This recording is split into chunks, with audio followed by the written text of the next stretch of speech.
Welcome to listening to stories on Kevin TV audiobook channel, Chapter 421.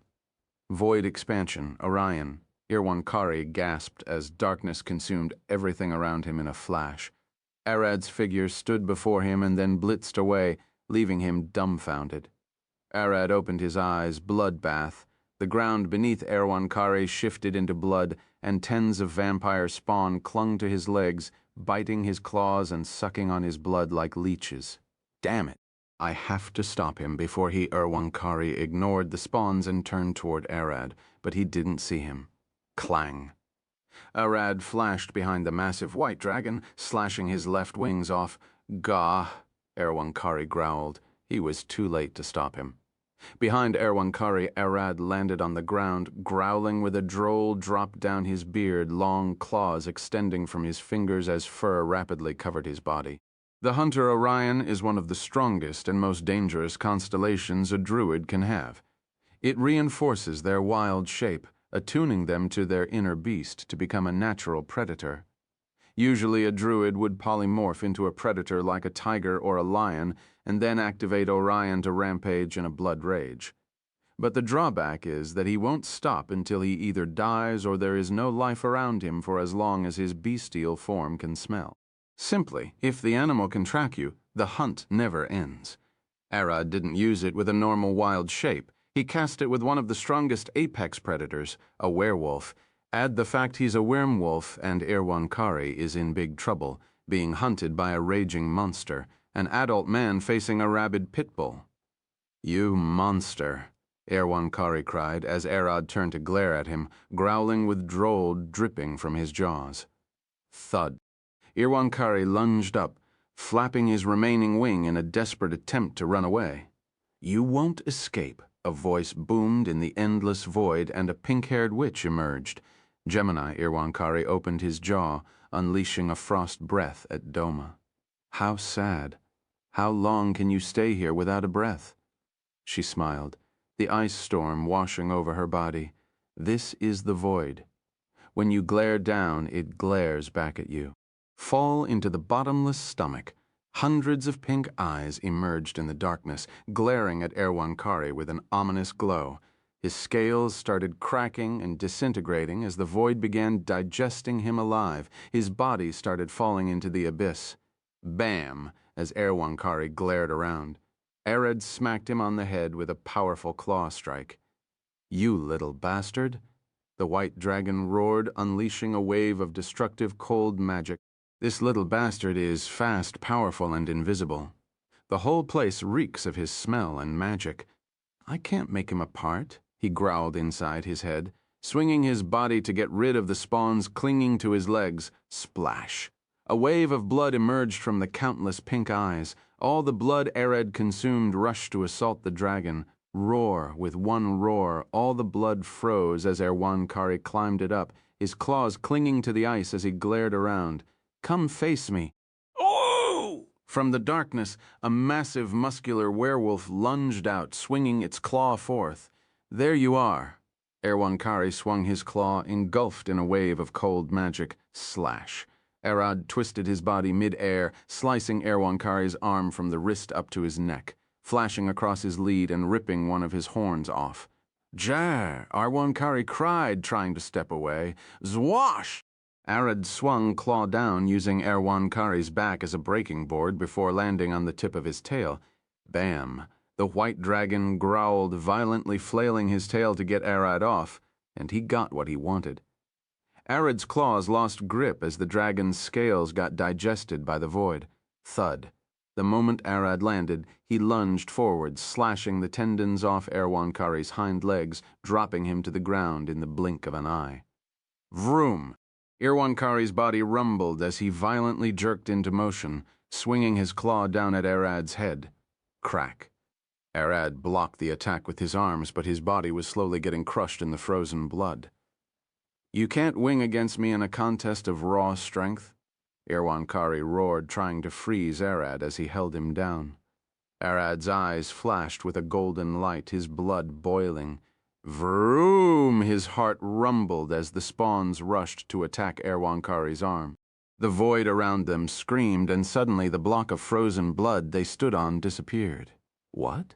Erwankari gasped. Clench Arad bit Erwankari's claw, and the massive dragon's body started shifting. Gravity magic Erwankari's mind sparked. He's using it with his void. I can't keep him in place without something to lean on. Only using his neck muscles, Arad violently swung Erwankari left and right, shaking his internal organs in a violent rage. Crack. As Arad held Erwankari, the white dragon swung his tail and tried to stab him with the tip. Bam! Arad let go and lunged back, avoiding the attack. Thud! Arad lunged into the sky, and Erwankari blinked. Where did he go? He looked into the black sky, seeing a massive ball of fire accelerating toward him. Orionid meteor shower, a hail of celestial bodies rushing from Orion's border with Gemini once a year, and as many as 20 meteors can come out in 1 hour. Now that Doma was using Gemini, that reaction between the stars was available, albeit he could only call one in the time frame of this battle. What in the frozen hells? Orionid meteor shower cried, seeing that Arad was the meteor falling down at a tremendous speed with his body engulfed in crimson flames. Erwankari timed a breath with the meteor's fall and managed to escape with only a few bones broken. He glared in terror as Arad stood amidst the flame, his black fur smoking. Woo, woo, woo! Arad howled, purple flames of gravity magic burning across his body and claws. No, Erwankari growled, getting ready to counterattack and run away as soon as possible. Zon! Arad's body got pulled toward Erwankari with gravity magic covering the distance in the blink of an eye. Erwankari swung his claw, but Arad lunged over it and bit him in the neck, crushing his throat. The white dragon struggled like a wild bull in the jaws of a tiger, but soon life faded from his eyes. Chapter 422, bonus, The True Nature of Magic. As the sun dawned, the massive ball of darkness resting outside the capital faded.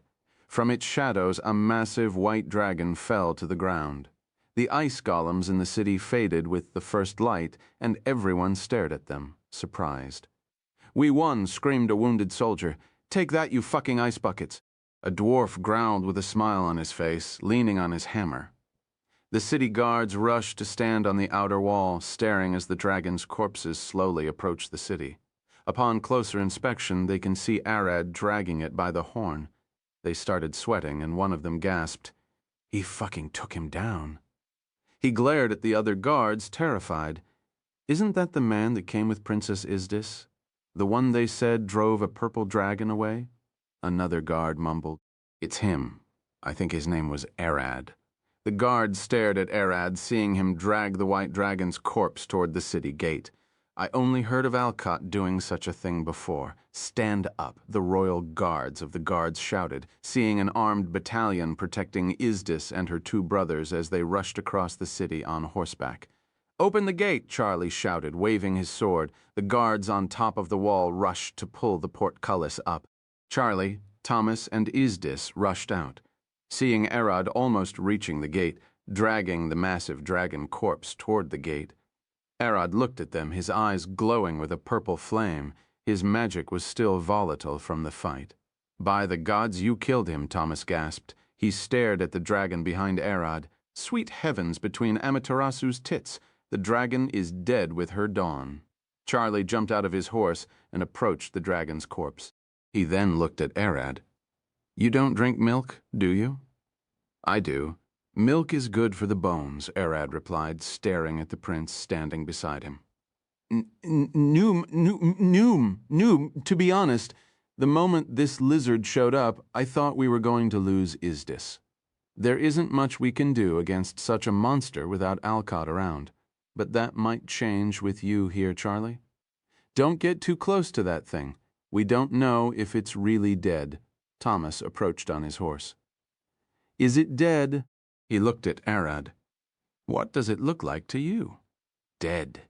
Arad kicked the dragon's face. "I mean, we saw no ice explosion." Arad blinked. "Ice? What?" Crack. Erwankari's eyes opened, his claw rushing toward Izdis with a blinding speed. Vroom! Arad's heart rumbled like an engine, his body twisted as he clenched a fist. Thwack, one solid smack to the skull sent Irwan-Kari rolling back. "Stay dead!" Arad shouted at the top of his lungs. "This dragon is persistent. Bam! Bam!" Irwan-Kari's body stopped rolling, his soul slowly fading. He could remember the mage that raised him from an egg till he grew young. You always rambled on and on about spells and their true effect. How we ice dragons actually use heat instead of cold, but your words always seemed meaningless to me. Crack! Irwan-Kari opened his jaw. Cilicia, had I known how true your words were, I might have carried you on my back for the rest of my life. A spark of flame emerged between Irwan-Kari's teeth. Cold is the absence of heat. To cool something, you must take heat from it. That was Cilicia's theory, and so she experimented on Irwan-Kari for decades, trying to figure out where all that heat went. Badump!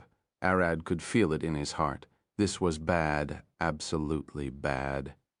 This dragon is about to blow the whole capital off. Clack! Irwan-Kari's jaw opened wide. All the heat my cold magic robbed for centuries was stored right here above my heart. A blaze of fire, a revenge for all of my life. Arad turned toward Izdis. Run. He then turned back toward Irwan-Kari, rushing to block the breath. Tiamat. I only have one wish upon death. Send my soul back to my mistress. This time, I shall serve her well. A brilliant flash burst from Irwan-Kari's mouth. All the heat his magic robbed for decades unleashed in one breath big enough to eclipse mountains. Void expansion, Arad unleashed his void, trying to consume the fiery wrath. The blaze of fire clashed with Arad's expanding void. He growled. The fire heated the air, increasing its volume, which was rapidly overwhelming Arad's void by filling it faster than it can expand. In the distance, a tanned woman lay naked on a stone bed, a fair maiden massaging her back. "Hum?" The woman gasped, opening one of her eyes and looking at the ground. "Lady Esther, is something the matter?" the maiden asked, fearing she harmed the dark elf queen. "No, it's just that I remembered something." She closed her eyes, a purple spark raging in them. "Is that so?" The maiden stared at her, confused. The one before her was Lady Esther.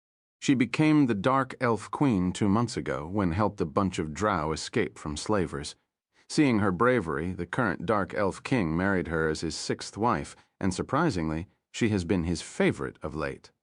Say, Ritana, head or tails? Esther pulled a coin out of nowhere. A coin toss? Ritana stared at her, confused. Where was you keeping that? Who knows, I have a big heart and a bigger chest. Now choose? She turned her head with a smile. Tails, Ritana replied with a confused face. Esther threw the coin and it landed on the ground. Sadly, it's heads. What does that mean? Ritana asked with a puzzled stare. It's mean you're joining me in the king's room tonight. You had some things to ask about, right? Esther stood. Really? Ritana gasped. Now, do me a favor and close your eyes. Esther smiled. I will have you executed if you open them. With a gasp, Ritana closed her eyes. Esther sat back on the stone, putting one leg on the other and pointing a finger forward. You're a handful. This is the 2nd time I acted. Void expansion. As Arad's void clashed with Irwan-Kari's flames, the sky that was turning blue with dawn turned back to black, purple stars glittering in the sky. Arad's void got stronger and stronger, his power pushed against the flame. Something was enchanting his power, and he noticed it. Bam! The flames deflected from Arad's void, burning the farms on the sides of the capital. The moment Irwan-Kari's flames faded, the sky turned back blue, and Arad stared at it. What was that? I don't know. Impossible to track. As Arad turned back, the city only survived since it was in his shadow. Otherwise, this would have been their end. Who? Esther sighed, flicking her hand as she laid back on the stone. You can open your eyes, Ritana? Ritana opened her eyes. What did you do? To everyone their secret? Esther replied, scratching her long ears. Later that night, in the dark elves' king bedroom, Ritana tried to poison Esther and the king. She attacked them with poisoned needles as they were in the middle of action. She succeeded. As the maids heard screams, they rushed to the room to find Esther and the king dead naked and dead on the bed. In the middle of the night, Ritana ran across the rooftops, hiding her face with a hood as her eyes gleamed purple. Damn! From a slave to a queen and now to an assassin. Life never ceases to amuse me. Thud! She leapt from the roofs. There she is. One of the guards shouted, pointing his bow at her. I can dodge this with ease, but no, a dark elf woman won't be able to move midair. Bam! The arrow hit her shoulder and she fell onto the roof of a barn, bleeding. The guards managed to catch her as she struggled to stand. Sir, what should we do with her? One of the guards growled. To the interrogation room, torture her for any information. If you get nothing after 2 hours, have your way with her and only stop if she says who sent her. The captain replied. Sir, she's awake and listening, one of the guards gasped. I want her to listen. The captain pulled Ritana by the hair. Fear makes people talk. Killing the king isn't an easy crime to get off from. Crack, he kicked her in the guts, sending her rolling. Take her, he waved his hand. The next morning, Ritana was executed by burning on a stake. As she was tied to the pole, an armored woman approached with a smile on her face and glowing purple eyes. Thud. As the armored woman approached the pole, she smiled. I never expected a woman to approach me last night. She smiled. The woman tied to the pole opened her eyes, staring confused at the situation she was in. It was nice to meet you, the armored woman smiled, igniting the flame and walking away. Circe, sorry, you had to be the one igniting the flames. A guard approached her. Ah, don't worry about it. We agreed about it last night, she smiled. I also talked with her in our private time. She didn't seem to mind it being me. The guard scratched his head. Yeah, you were the last to head to her cell. No one expected that, but who I'm to judge? You there. The captain of the guard approached. No time for rest. A group of goblins is terrorizing the western farms. Get your spears and rush in. The two saluted him. Roger! Saris picked her spear and rushed with the other guards, thinking from a slave to a queen to an assassin, then a guard. I'm really talented. Chapter 423 Aftermath of the Battle. The raging flames of the White Dragon burned 2 trenches around the capital, decimating several farms and ending with a death toll in the hundreds, albeit that the millions living in the capital survived the disaster. Bloody hell, Charlie cried, and that is our winter rations gone up in flames. He stared at the burned farms right after the blast. At what stage the evacuation was, I sent an order for everyone to hide underground. Thomas rushed to the wall guards. One of the guards approached them with a worried face, midway. Just from the walls, the scouts can spot 50 dead people, and those were barely visible bones. His face paled like ash. So we're talking in the hundreds. Thomas grasped his head. Brother, you can't expect to fight a dragon without losses. We're lucky half the city didn't get sent to see our ancestors.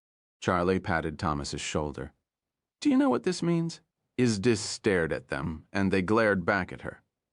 This can't end without a public statement. We might need to execute Alfred, Thomas replied. Killing each other is fair game, but father was supposed to be out of it. Charlie sighed. Let me punch that bastard once before we put him in the dirt. I only kept him alive since the curse wasn't done yet. Now with that dragon dead, I was intending to go crush his head. Ered stated in the back. Isdis turned around to see him dragging the dragon's corpse with him. Drop that dangerous thing in Oerflum. Ered swung his arm, throwing the dragon's massive corpse toward her. The dragon's body rolled toward her feet, stopping a few meters away from her. This is how it ends for those to come after you, Ered said with a passive face, glaring at Thomas and Charlie. This is the man you said not to worry about. Charlie stared at Isdis. She had told them Ered was only a bit stronger than the average adventurer. He eviscerated a fucking dragon, nah, sister. This is shifting a lot of power. Thomas stared at them. She's free not to reveal her cards. He smiled. We might be free from Alfred's competition, but now she's here. Thud. As they talked, Gojo appeared out of thin air, holding a dying old man in his hands. Wait, you returned? Charlie gasped. The sacrifice. Gojo approached Arad, putting the old man on the ground. Arad rushed in, his eyes shifting pink as Doma inspected the curse. Wyvern poison? We should find an antidote. Arad glared back at the two princes and the guards. Hurry. Your father's life is on the line. Wait. I already ate such a poison. Gojo smiled. Leave it to me. He extended his hand above the old man. Now that I know what it is, I can just delete it. A black gust of wind rushed from Gojo's fingers, his eyes flashing with a blue light as his void covered the old man. In the same way, Arad managed to extract the elder fungus from the loci. Gojo was far more proficient and dexterous with his void. He's an adult, after all. This is a skill I should be able to use freely at that age. It's more than that. His skill is refined by his extreme proficiency with magic. Whoever his father was, he must have been a man blessed by magic. Arad stared at Gojo's face. Do you know who your father is? I don't, Gojo replied, but I have my suspicion of 2-3 if something I found was true. Zoo. The conversation between them shifted into telepathic magic, the language void dragons use to talk in the vacuum of the void where sound doesn't exist. It's either that old man called Cain or your companion, Jack. Those are the only two white-haired guys with blue eyes. But as I said, I have another theory that could be wrong. What is it? I discovered that one of our grandparents was a Cubus. Mother should have their blood in her veins in that way. It can be anyone, as those fiends feed off men. Mom, is that right? Your mother didn't leave any information about her parents or her nature with me, but if she had a succubus bloodline, she would need to feed constantly to keep herself sated. Or there will be a rampaging dragon that no one can stop. How did you know that? Arad asked Gojo. I managed to find that Mother had to deal with Alcott's mother. Apparently, she asked her to buy a statue of Gracie for her. Only succubus worship the Dark Lady of the Shadows and lust. This is all but a theory. We still aren't sure of anything. Eastern Lamia, a race of snake people that used to live in the East, I found traces of void magic there. She blasted the whole kingdom and only left a bottomless hole. I don't know what they did to anger her. They didn't stand a chance.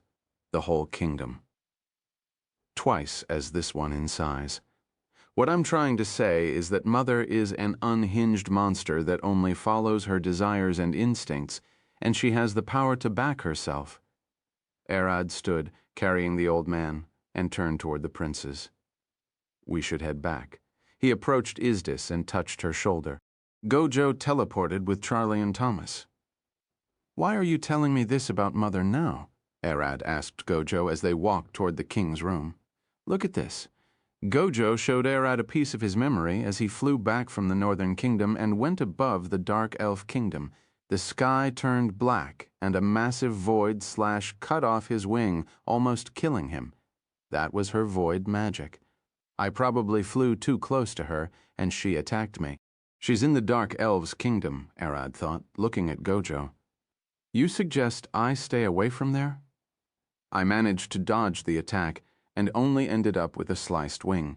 But you would have died if you were in my place. Be wary of her. Arad nodded, keeping his brother's words in the back of his head.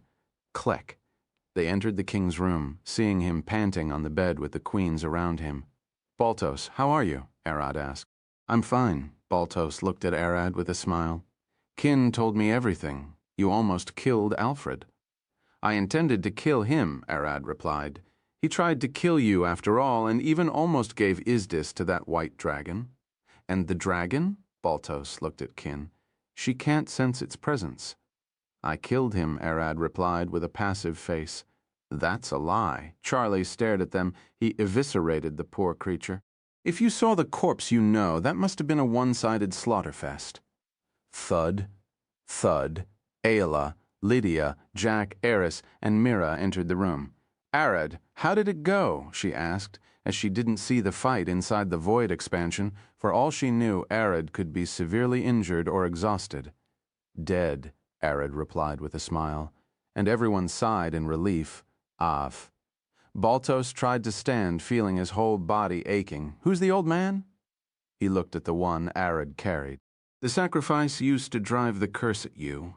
We already removed the poison and the curse. He should wake up soon," Arad replied with a smile. "Can I get a room for him?" Baltos stared at Jin. "Find a room immediately and make sure a healer takes a look at him." Jin bowed and rushed out. The king stared at Arad. "I will deal with Alfred. You can rest. You've already done enough for this kingdom." Arad looked at his body. "Kin, can you get the maids to make me a bath? Got blood everywhere from the dragon's fight." Kin walked to the door, opened it, and looked in the hallway. She could see the maids and servants curled at its end, hiding and awaiting who came out. "Get the bath ready." Arad asked for it. Kin said, staring at them. "And before I forget, he killed the white dragon, so make sure not to offend him." The two maids who worked in the bath's changing room froze in place, feeling their souls escaping out of their mouths. They looked around. "Anyone wants to take our places?" The other maids ran away. "No way! Not a single one of them dared take the job. I'm ugly. Just seeing my face could offend him." One of the maids cried, running to the kitchen. The two maids looked at each other. "At least help us fill the bath." "No way! What if we got it a bit too hot or cold? We're not dealing with a man that can snap a dragon's neck with his bare hands." What scared them wasn't Arad's power alone. His calm demeanor despite the power he holds, remembering how they found him munching on meat like a rat in the storage room, how he helped them carry water, and how some of them even shouted at him when he walked with his boots on the floor. They just cleaned. Clack. Arad walked out of the king's room. His clothes were drenched in blood. His eyes slowly shifted to the side, staring at the maids. The maids jerked to life, running away to get the bath ready. "What's wrong with them?" Arad asked, looking at Kin. "They are scared of you," Kin replied. "You're too strong. Killing a dragon isn't a feat that one man can hold alone." She smiled. "They fear that a single touch from you could kill them. I'm not going to. I can be gentle." Arad tapped the door with his finger. "See? Truth doesn't matter here. It's only their thoughts. It will take a while for them to feel safe around you." Kin smiled. "Head to the bath. You will understand what I mean." After a while, Arad headed to the bath. He reached the door, extending his hand toward the handle, but the door opened on its own. The changing room maid stood behind the door. She opened it wide and bowed down. "Welcome." Arad walked inside the changing room, and he could see the other maid standing in the corner, her eyes and ears closed. The maid bowed again after closing the door. "Master Arad, do you wish to have us take your clothes off?" She intentionally avoided the words help and need. Arad stared at her and the maid in the corner. "You know what?" Arad smiled. "I do need your help this time. I'm a bit exhausted." Chapter 424. Gojo's future plans. After the maids helped him take his clothes off, Arad headed to the washing room where he met the three maids working inside the bath. They stared at him in silence for a second. It wasn't an hour since they heard the news of him killing the white dragon that visited Izdis had told them that Arad could beat a dragon the last time she came to the bath. But they didn't take what she said seriously. Beating dragons can never be a one-man job. "I don't bite," Arad said, looking at their faces twisting. "If I was as dangerous as you think, I would have caused trouble long ago," he sighed. "No, we didn't mean it," one of the maids gasped, rushing toward him. "It's more like—" She scratched her chin. "No one took the fact you drove a purple dragon seriously. Most thought that Izdis's previous guards' sacrifices and combined effort was what brought that win." Another maid approached. "It's horrifying to label a lion as a cat.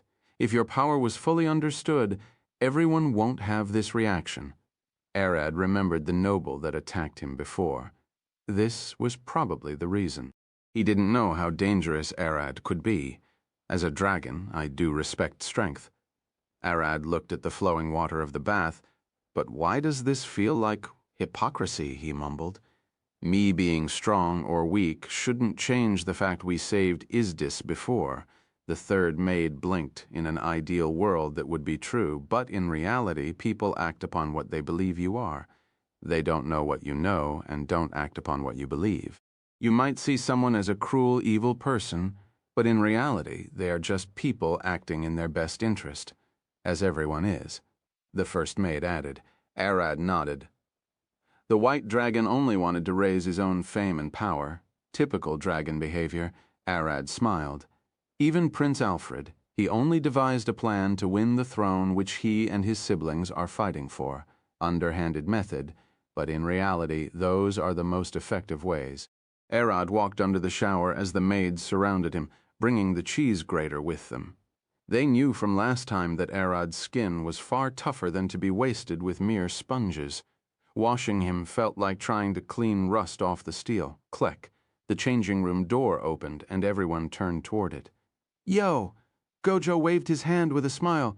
"Brother, what brought you here?" Arad sighed. "Come on." "I flew all the way to the Northern Kingdom and busted a whole clan of witches to find the curse user and save the sacrifice. Of course, I need a bath afterward." He approached them, and the maids gasped, lunging away. "What's the matter, ladies?" Gojo stared at them with a grin, his eyes flashing blue. "Brother looks better than me." It's not that. The maids stared at each other. Arad had a brother. They screamed internally. And did he really just fly all the way to the Northern Kingdom? That's like a month's trip. One of the maids approached Gojo, tapping his back with her fist. Clack, clack. It sounded like dried wood. The maid turned back with a passive face. "Bring another cheese grater. This one is just as hard." Gojo turned his head toward them. "Cheese grater?" He then looked at Arad. "You didn't make anything for bathing?" "Hands are usually enough." Arad lifted his palm, and Gojo nodded. It's true that their claws are the easier thing to use to wash their bodies. Gojo closed his fist and then opened it. A ball of twisted green threads emerged in his hand. "This one is made of enchanted mithril. It's barred new so you can keep it." He gave it to Arad. "Where did you get it?" "The Dwarf Kingdom's Colosseum. They used it to wash tough monsters before battles." Gojo smiled. "You should pay them a visit, but be careful." "Careful of what?" "I got laughed at for days for not having a beard. It's been painful being called Bean Sprout on each turn." Gojo giggled. "The women there find any man that is skinny or without a beard to be absolutely disgusting. I was their definition of unattractive to the point of repelling them away. I have some bulk, and I can grow a beard if I wanted to." Arad smiled, remembering how he looked by channeling only a bit of his lycanthropic blood. After the maids helped them wash off and they rested in the hot water, Gojo smiled. "Well, there are two things I wanted to tell you. I had a change in plans. After we finish here, I will take Princess Lucy with me to the Northern Kingdom in search of a way to control her wild magic.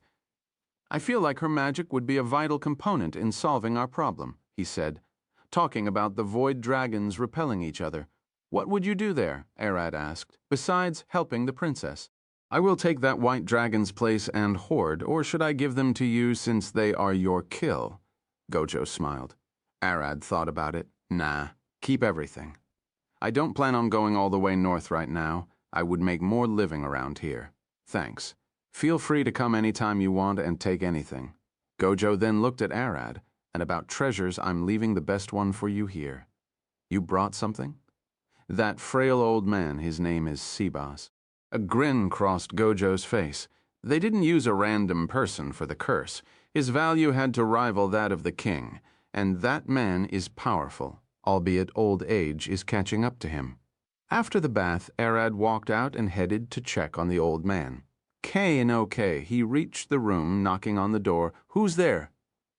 A maid replied from inside the room. "It's me, Arad." Clack. He could hear something fall. Bam. The door suddenly opened up, and the maid looked at Arad with a smile, sweat dripping from her forehead. Arad looked inside the room. The old man was still asleep, and the thing that fell was a wooden chair. "She seems to have been sitting in the corner reading a book." "How is he doing?" Arad asked. "Yes, he's stable for the time being. There are no traces of poison in his body, but it will take someone of his age a while to recover. She replied, I was stationed here to watch over him and inform the healers once he woke up. Arad looked at the maid and then at the old man. Tell me when he wakes up, of course. She bowed. Chapter 425, Raising Suspicions.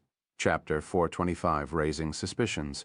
Arad walked out of the room thinking, I can't sense any power from that old man. Even asleep, he should at least leave some traces. Your brother is far older than you. His senses are sharper and could probably tell what power the old man had even if they didn't appear at first glance. Arad cracked his neck, stopping in the middle of the hallway and staring out of the window into the garden. Daytime. How long do you think is still until brothers plan? About 3 days, give or take, when they get the information they need. I will go investigate something on my own. Arad turned and headed toward the king's room. Baltos, it's me, Arad. Arad, come in, Baltos replied from inside his room. Arad walked in, seeing him asleep on his bed, still recovering from the curse's impact. Humans are fragile. Had it been Arad that was cursed, he should have already recovered. Did you need something? Baltos asked. Arad scratched his head. I wanted to ask you about something, but I won't explain anything about why I'm asking. Baltos scratched his beard. Brewing something, are you? Well, I'm used to dealing with troublemakers, so ask ahead. Did you steal something from the elves, an artifact? Arad asked. The king blinked. Artifact? No, the kingdom didn't deal with the elves in almost 3 decades.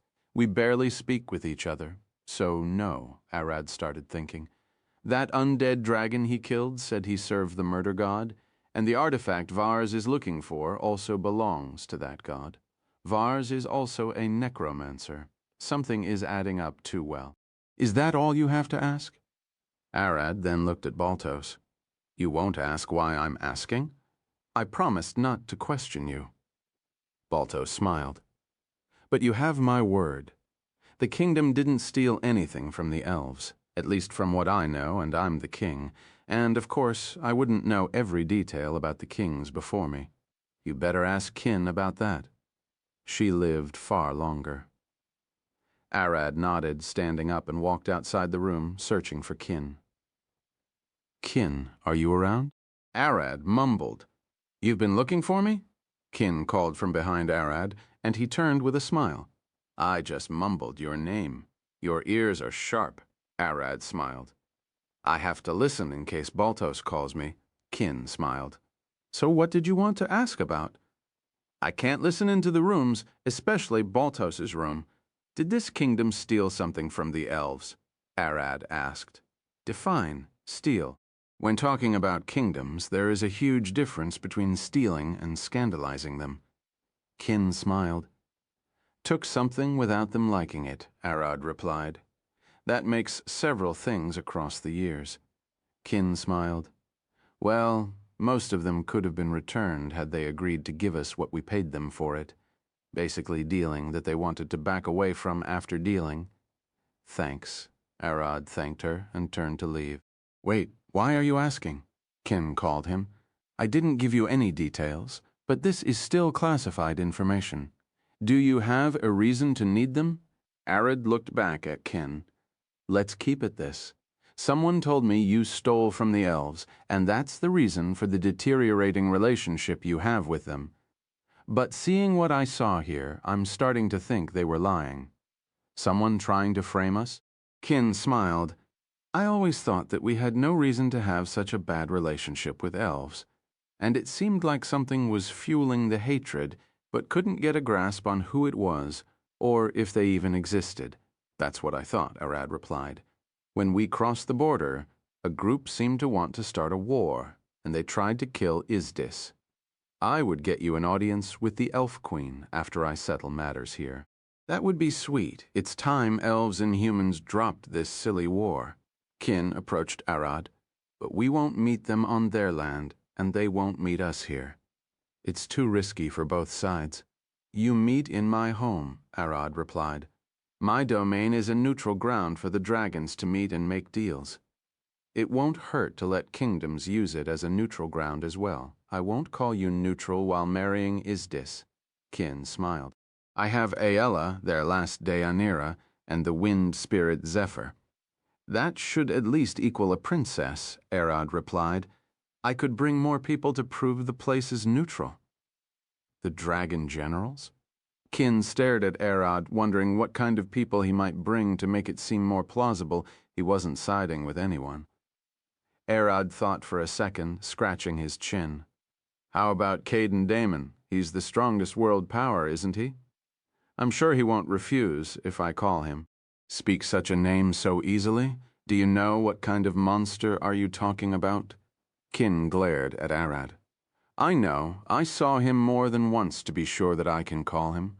Arad smiled. Or how about Alice Dagon? She might not come in person, but I'm sure she would spare me one of her clone puppets. Clog as well, but I'm not sure she would come. Arad sighed. Alcott will be there as well. Nina, the Berserker, is a name that no one wants to mess with. And how about a vampire lord? I know one, and a werewolf progenitor as well. He smiled. That's... Kin stared at Arad, a drop of sweat trailing down her forehead. A lot. She remembered what could happen if he were to die. None of those people he mentioned was a cursed witch or an ant queen capable of destroying the kingdom. He must be keeping them as a trump card. Arad smiled. So, what do you say? Kin stared at him. You saved Baltos's life, and for that I will trust you blindly for a while. She smiled. You have the kingdom behind your back. After that, Arad went on a walk across the castle. Everyone has gone back to sleep since they exhausted themselves last night in the battle. Aella was out, Mira was out, and even Eris had retreated to her coffin. As he was bored, Arad closed his eyes and sensed that Izdis was awake and stressed in a room downstairs. Let's see what she's doing. When Arad reached the room, the two guards standing at the door stared at him, terrified. A sign on the door says, Izdis's office. Do not disturb. Arad looked at the two guards. Please, go inside. One of the guards smiled, moving out of the way. There was no way he would stand in front of a man who bodied a dragon. Paper can't stop a cannon, they say. Arad knocked on the door and pushed it open. For a split second, Izdis glared at the door with a hint of anger. But the moment she saw it was Arad, she went back to her work. Arad walked inside, seeing two similar maids sitting beside Izid's, passing her papers and writing their own. Doing something? Arad asked. Father is recovering, so I'm dealing with a lot of paperwork. Izdis stopped and looked at Arad. Brothers are now dealing with the headache called Alfred. Whether executing or banishing him, it's their problem to figure out. I see, and what you're doing now is dealing with the kingdoms. He looked at her hands. Papers. No, the kingdom, that's Kin and Jin's job now. I'm dealing with the aftermath of the White Dragon attack. She gave Arad one of the papers. Damage details, death count, healing supplies, funds, armed manpower, unarmed manpower, food, housing, lack of rations, damage to the walls, a potential riot. That's a load, he gasped. My hands are tied down. Izdis said with a smile, tapping the maids beside her. Lucy, I have those two with me. Arad looked at the maids. They look similar. Ray and Ray, twins. They've been serving me since I was 4 years old. As you might expect, they got the same royal training I did, so they are efficient in dealing with the kingdom's matters just like Kin and Jin are to father. I'm Ray, the right maid replied, and I'm Ray, the left maid added with a passive face, and they got back to their work.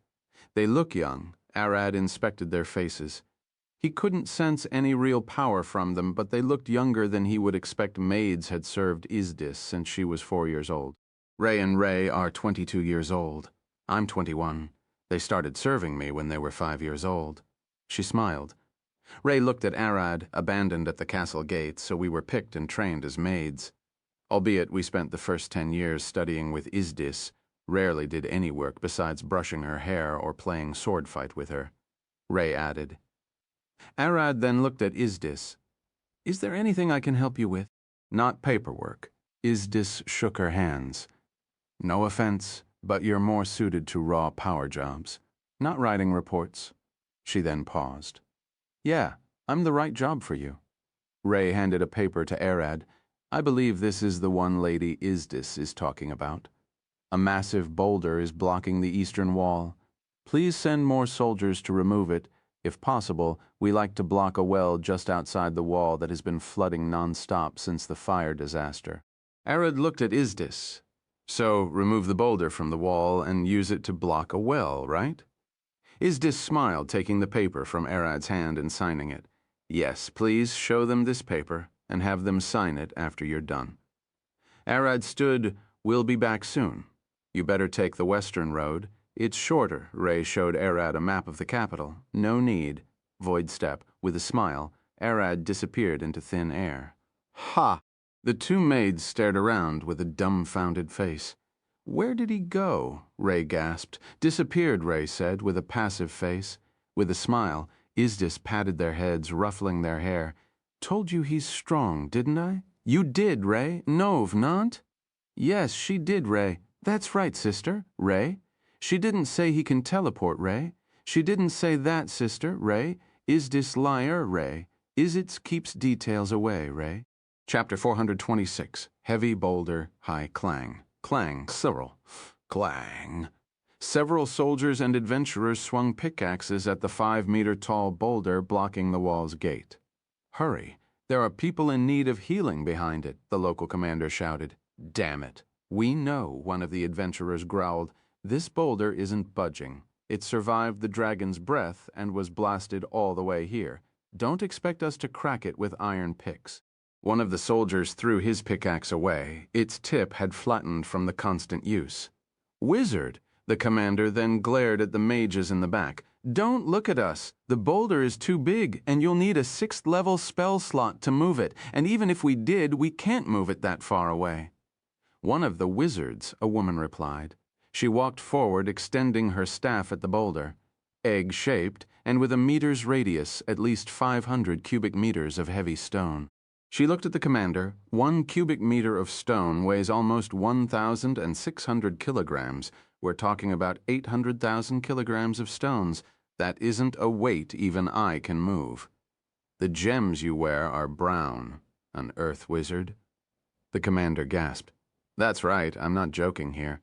She walked forward. I have to do those calculations each time I cast a spell, so I'm confident that I'm close to the real numbers. She waved her staff. You either cut the weight by slowly shaving it down, or we find a fire mage and blow it up. But that would probably destroy the wall as well. This thing survived the dragon's breath, a fire mage sighed. There is no way I can blow it up. It survived due to its shape, the woman replied. I will create small holes inside it, and you blast your flame inside it. That should at least crack it. Then we can take it down with several blasts, the fire wizard thought. But won't the constant explosions damage the wall and the houses around it? But there is no way around it, the woman smiled. They need to be rebuilt anyway. Hold up. Don't go blasting anything away. The commander gasped. We should wait for the royal decree. You're the person who said people are dying outside. The woman stared at him with a smile. Let us blow it up. Unless you can find another dragon or titan to lift it up. Then we're your only bet at taking this boulder out today. I will send a request immediately, the commander sighed. You wait a bit? How boring, the woman sighed, but suddenly felt a hand on her shoulder pushing her aside. Move a bit? She heard a deep voice beside her. Who are? She turned around and her face twisted. She instantly recognized the man standing beside her. The one who beat 5? She gasped, jumping to the side. The fire mage backed away, as did the others. They still could feel the fight Arad had with 5, as if it was still happening. Why is he here? The guards on the walls started sweating. They still remember Arad. They saw him fight the dragon and win. They do remember when he punched the dragon's corpse away at the end. The dragon's slayer, one of the guards gasped, and everyone stared at Arad. The one who killed the white dragon. One of them cried. Arad approached the commander. Isdis sent me. She said there is a boulder here that I should move outside and block a well with it. Hearing his words, the earth wizard instantly felt the fine hair on her body stand, and her breath got heavy. Move, not break? He killed the dragon, yes, But does she expect him to carry that thing and block the well with it? Arad handed Izdis's order to the commander. Here's the paper. The commander stared at the paper. That was indeed a royal decree signed by Izdis. We only need to be able to transport the injured people into the city. As long as that's possible, there won't be a need to move the stone. The commander smiled with a sweating face. We can fill the well with dirt and stones until we get time to fix it, albeit it's a bit too big. Arad nodded. I understand, but I will do as she asked, and move the stone to the well. He started walking toward the boulder. The soldiers and adventurers ran away, expecting him to start casting a spell. Wait, not staff? The earth wizard gasped, staring at Arad's back with a puzzled face. Arad touched the boulder with his hand, staring at it. Boom! Boom! Something exploded beneath Arad and everyone flinched. Some even jumped back in fear. What happened? Arad looked down, seeing his boots torn apart. Their hard leather sole exploded. What? A magic spell? Some questioned, confused at what just happened. Only the earth wizard knew. Such a thing was bound to happen. What a monster! She gasped, sweat dripping across her back. All the boulder's weight. He tried to push it, but those boots couldn't handle the pressure. Ayala bought those for me. Arad looked down with a sad face.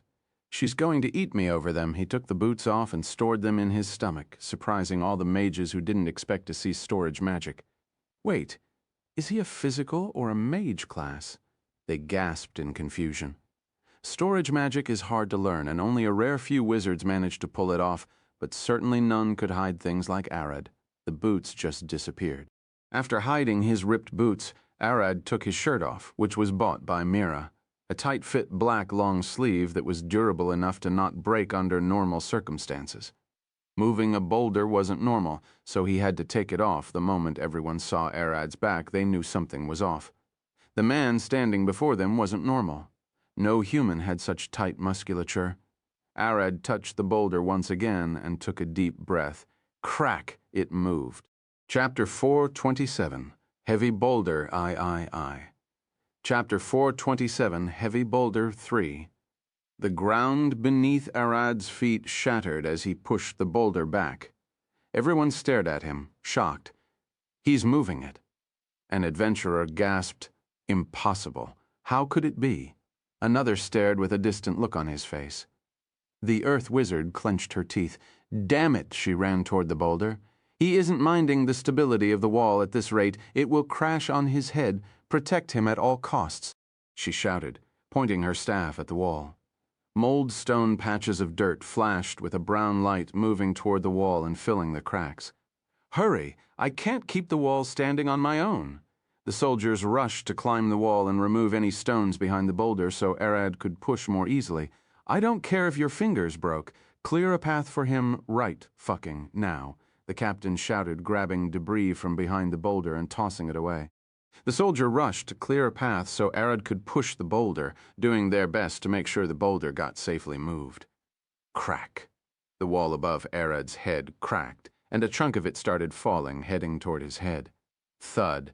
An adventurer wearing leather armor jumped above Arad's head, swinging his sword at the stone with a smile. Clang, with a booming sound, the stone shattered into small pieces as the adventurer landed away. We'll bully the small stones.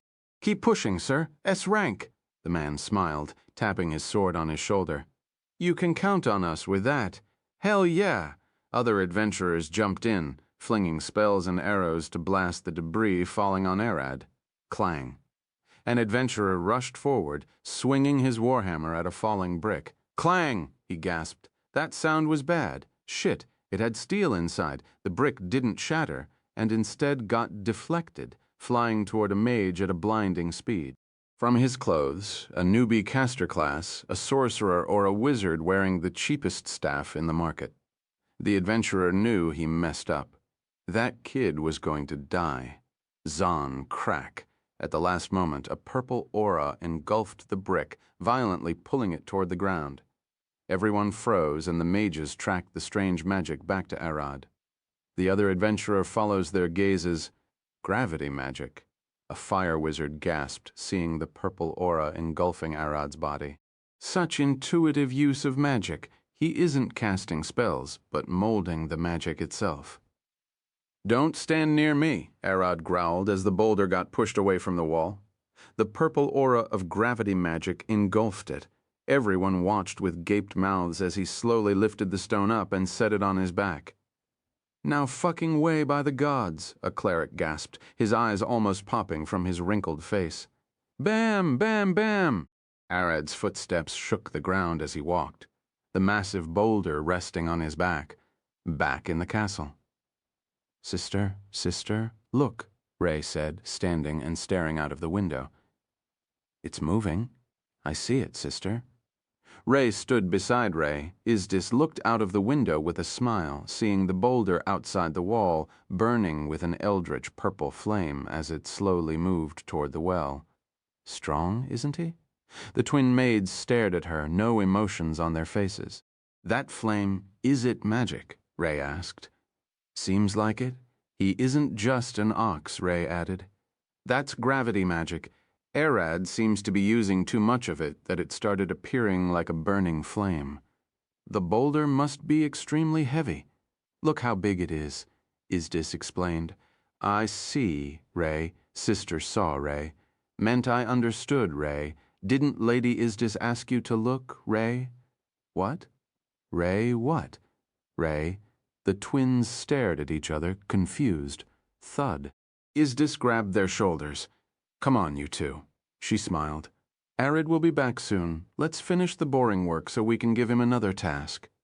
The twin maids nodded in unison. By the way, Ray started talking. Noel, cop. "If he's that strong," Ray continued, "won't he break?" Ray kept going. "Your hips," Ray added, "tonight." They asked in unison. "Goo," Isdis gasped, staring at them with a sweaty face. "Talking about that," Aella said, "I won't get out of it without some pain." By her words, his size alone is a sign of concern. "Really?" Ray asked with a baffled face. "No wonder that woman Mira spent the whole day asleep after their night." Ray added. "I already settled myself to it." Isdis sighed. "Look, I even bought soft chairs so I can work tomorrow. And you two would be giving me a massage afterward. I'm sure I won't get out of it without some back pain." "We can do more than that," Ray said, with a passive face but clenching her fists in determination. "We can tank some hits for you," Ray added, mimicking her sister's pose with both of us. "He won't have enough energy to hurt you," Ray said, finally showing a determined face. Isdis shook her face. "Don't even try. I doubt 10 women in a row would be able to exhaust him. I go alone and get it done quickly." The twins stared at each other. "How about we exhaust him with jobs today so he can't go at it that much at night?" they said simultaneously. Isdis lifted one finger but then dropped it. "You know what? You're right. Exhaust him to the point he can't move," Ray said with a mischievous smile. "Then give him a bath and a nice massage so he feels relaxed and sleepy." A grin crossed Ray's face. The twins looked at each other. Then he would be too sleepy to go crazy on Lady Isdis. "Just so you know," Isdis stared at them, "when we tried to massage him before, Mira hit him with a sledgehammer and he didn't flinch."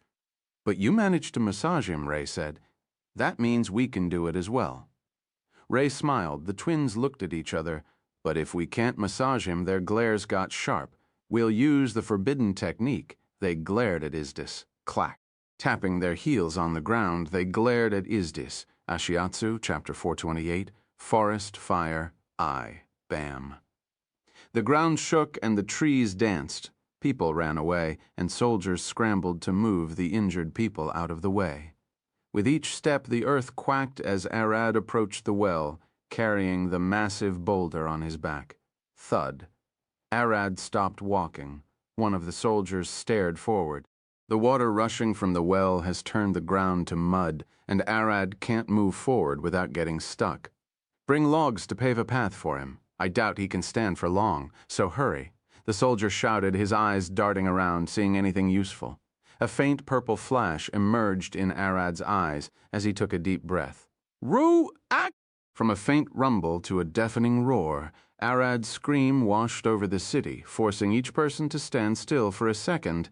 That didn't sound like a human, but more like a giant monster howling. With one foot forward and his arms holding tight, Arad's torso jerked rapidly. The massive boulder flew forward and crashed into the leaking well several meters ahead with an earth-shaking boom. Half of the soldiers fell on their assess, staring at the well in terror as the ground shattered. Their eyes shifted toward Arad as he cracked his neck. "Done," he mumbled. Arad turned around the moment his stare washed over the people. They gasped, stepping back. Thud, thud, Arad started walking with a passive face, heading straight for the soldiers, his commander. "The paper, is it signed?" Arad asked the moment he got close. "Paper." The commander gasped, confused for a second before his mind started working again. "Yes, the paper," he cried, running toward his tent. "I will bring it at once," rushing into his tent. The commander scrambled to find a pen and hastily singed the paper, his arms shaking. "It's happening again," his mind cried, remembering a barbarian woman throwing building in the capital as she clashed with the paladin general. One wrong word, and we might end up creating a monster that we can't handle. He grasped his hand, stopping it from shaking. Images of a buff swordsman swinging his blade down, dicing hordes of guards as he protected a vampire in a cage, Newell. Nivrit slaying a dragon like Alcott and boasting a monstrous strength like Berserker Nina. The hell is Princess Isdis playing with? He took the paper and rushed to Arad. "Here is it, sir. Sorry for being late." Arad stared at the paper, inspecting the sign.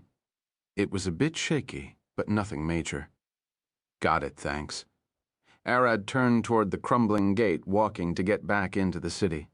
Soldiers and adventurers moved out of his way alike. No one wanted to stand in front of an S-rank, especially if they didn't know his personality, until the ways of dealing with him, what he likes and finds offensive, is known. Approaching him might be as dangerous as tickling a dragon's tail. Arad walked through the gate and slipped into the shadows, teleporting back to the castle with void step. The moment no one was looking, click. Arad opened Isdis's office door and walked in. "Got the job done." He laid the paper on her desk. Isdis smiled. "Thank you a lot. That's a month's work cleared in less than an hour." She pulled another paper. "Can you keep helping us?" She pulled another paper. Arad smiled. "As long as it helps you finish work early?" He took the paper to read it.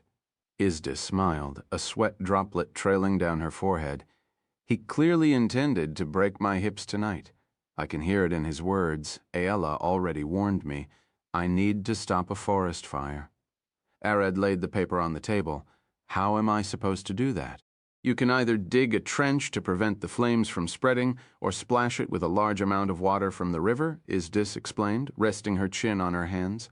"Water mages spread thin, and they should be starting to run out of mana," Ray said, with a passive face. "Fire spread no wood for the winter and large devastation." Ray clenched her fist. "No venison soup." Arad looked at them for a second. "The river, how far is it from the burning forest?" "The flames are at the edge of the river. You can see them from the balcony." Isdis stood and showed him. A raging crimson blaze gleamed in the distance, consuming the great forest at a terrifying speed. "The dragon's flames have ignited it, but it's a stroke of luck. The fire started close to the river." "I rather not use my stomach, so I will try putting the flame in another way," Arad stated, and Isdis nodded. "We are counting on you." Ray smiled, lifting a thumbs up. "We will have more work for you, so come back quickly," Ray added, and Arad stared at her for a second. "Don't give me a complicated job." Zon in the blink of an eye, Arad disappeared. Isdis walked back to her seat and sighed.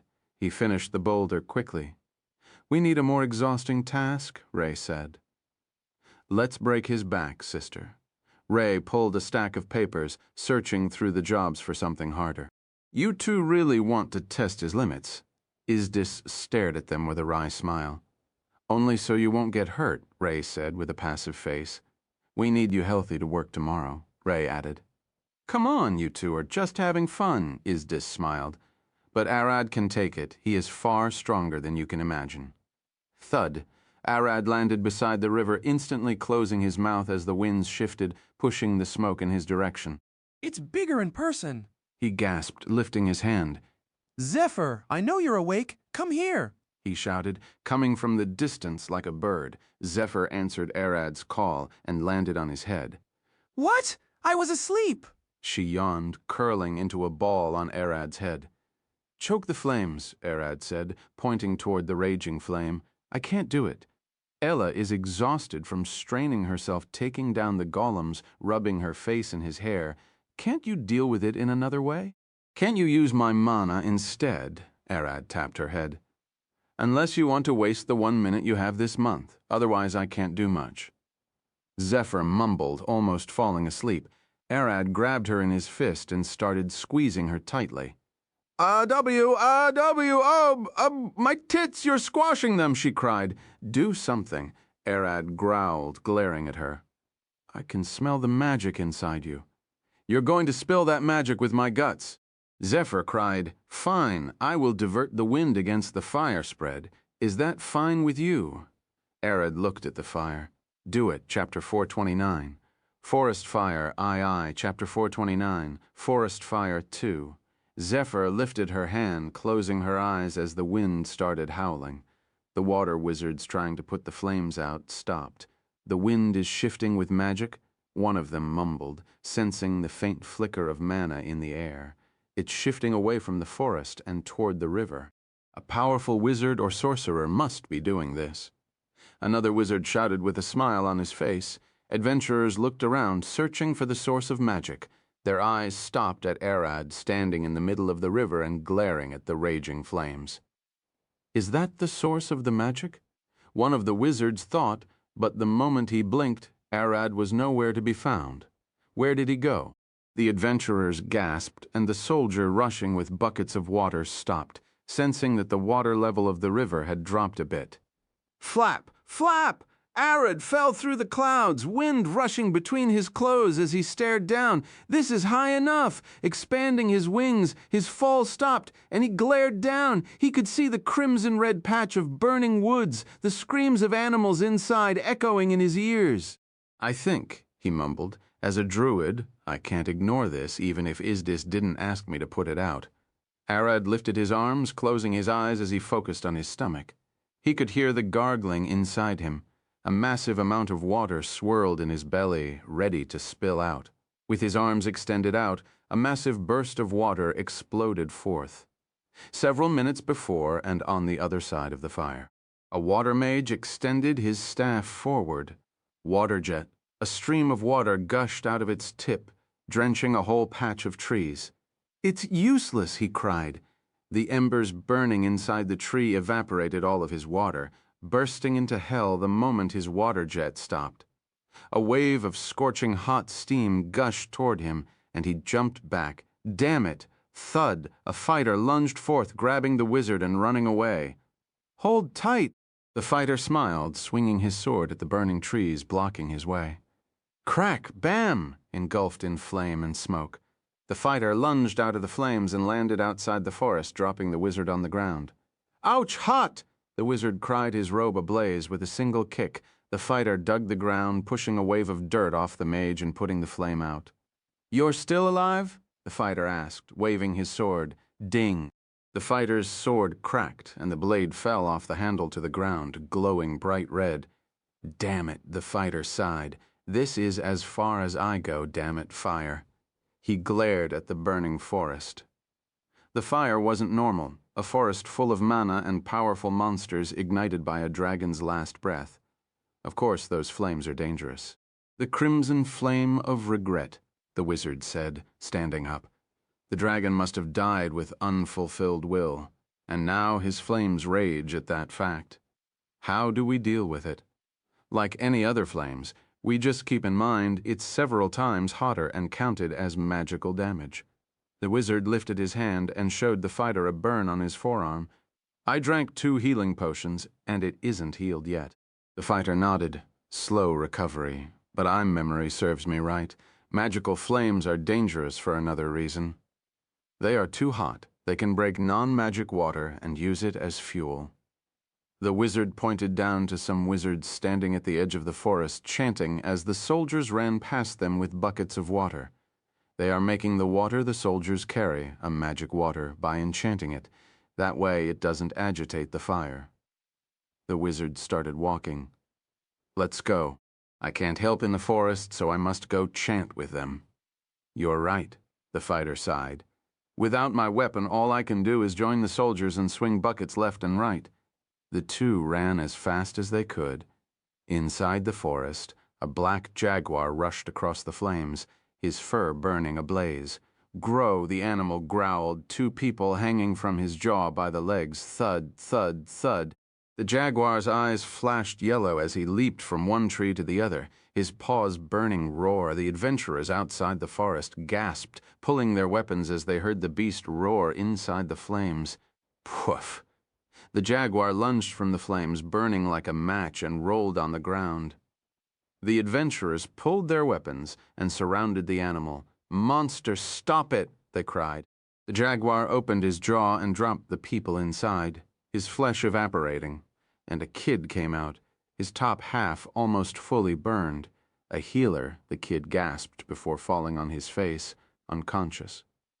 A wooden sword rolled beside him, glittering with magic. "Stop, that's warlock magic." A wizard screamed, rushing in to check on them. "He's severely burned. Those two are choking on the smoke." A paladin rushed in and carried the two men as the wizard stood with the kid in his hands and the wooden sword with him. Probably his parent. The wizard looked at the kid.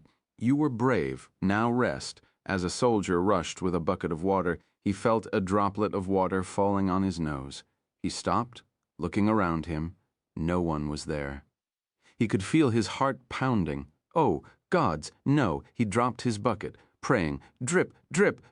Water droplets fell, and the soldier cried, "Please, no, gods, wash." A heavy rainfall came down from the sky on the forest, and everyone turned pale, running away for their lives. No, Earl. The flames crackled, breaking the water into oxygen and hydrogen. In the next second, it's turned blue, exploding into the clouds in a hellish infernal.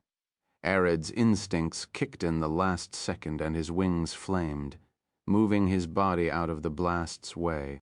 He geared forward, the firelight reflecting in his eyes. "What in the hell?" he cried.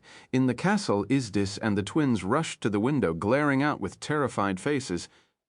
"What happened to the flames?" she gasped. Chapter 430, Forest Fire, I. Chapter 430, Forest Fire 3. "Damn, it's raining," a woman cried, running toward the flames. Wizard and fighters back away. With each step, sparks of fire ignited beneath the woman's feet. "Where are you going?" A wizard shouted, pointing his staff at the woman. "You will burn to ash." Tap. A man tapped the wizard's shoulder, running after the woman with a smile. "Stand back, bookworm." The man lunged, his eyes glowing with a blue light. Wizards learn magic by controlling mana, their power limited by its expected application and ranges. That makes them extremely inefficient when dealing with wild magic. It's the same as a dog trainer being able to train dogs but not wild wolves. They are a different breed. Thud. The woman lunged into the flames, her clothes catching on fire instantly. "Gris-gua!" The woman's screams filled the sky for a second before they turned into giggles. "Ha ha ha ha ha!" Her laughter shook the crowds as her skin blazed in crimson flame. Flames bow with a swing of her arm, the blue flame parted, cutting a way for herself. "Fire elemental sorcerers," the wizard gasped. Crack. The other man swung his arm, conjuring a wall of ice in the flames. This is our playground. Sorcerers, the caster class attuned to their bloodline. They draw most of their power from their own blood, granting them resistance akin to monsters, something that wizards can't achieve with mere study. On top of that, their casting method is extremely different. While wizards study mana and its properties, trying to find ways to mold it to their whips, sorcerers just force it to change by sheer will. They swung their hands, and the primordial magic flowing through their veins ignited the mana around them like a candle thrown into flames. They're to wizards the same way barbarians are to fighters. No technique, just raw power. Every sorcerer worth his salt jumped into the forest, flinging every drop of magic they had. The forest is already unsavable. so better bury it. The flame wouldn't spread if it burned fast enough to eat all the trees and fade away. "You're reckless," a wizard shouted as he saw tens of sorcerers jump into action without a care in the world. "Fuck it. It's not like we can do better." A soldier shouted, "Do what you can." Crackle in a lightning bolt. A half-elf woman flew across the flames. Lightning flashed from her hair and lunged at the trees, charring them to ash in the blink of an eye. "Burn it to ash so the fire won't find anything to burn," she shouted with a smile on her face, lunging from one tree to the other. The sorcerer's plan seemed to work, only ash remained after them, and the flames started getting weaker. Nind. Mock. Nind. Nin! "Keep pushing. We're winning," a man shouted, fire gushing out of his hair and eyes, the blue light reflected in Arad's eyes, seeing the fire reach the clouds. It got bigger. He glared down, seeing the flames expanding at an even faster rate. "I shouldn't have dropped water on it." Flapping his wings, Arad flew down, void step, as one of the adventurers ran as fast as he could between the forest. He felt a tingle on his back. Magic, heavy, he couldn't breathe, feeling as if a wall fell on his head. Clap. Arad appeared mid-air, landing on his legs ahead of the adventurer. Time seemed to slow for the sorcerer as his body struggled to keep his magic stable. That oppressive magic. It's from him. He could see Arad lifting his hand, and fear rapidly filled his head.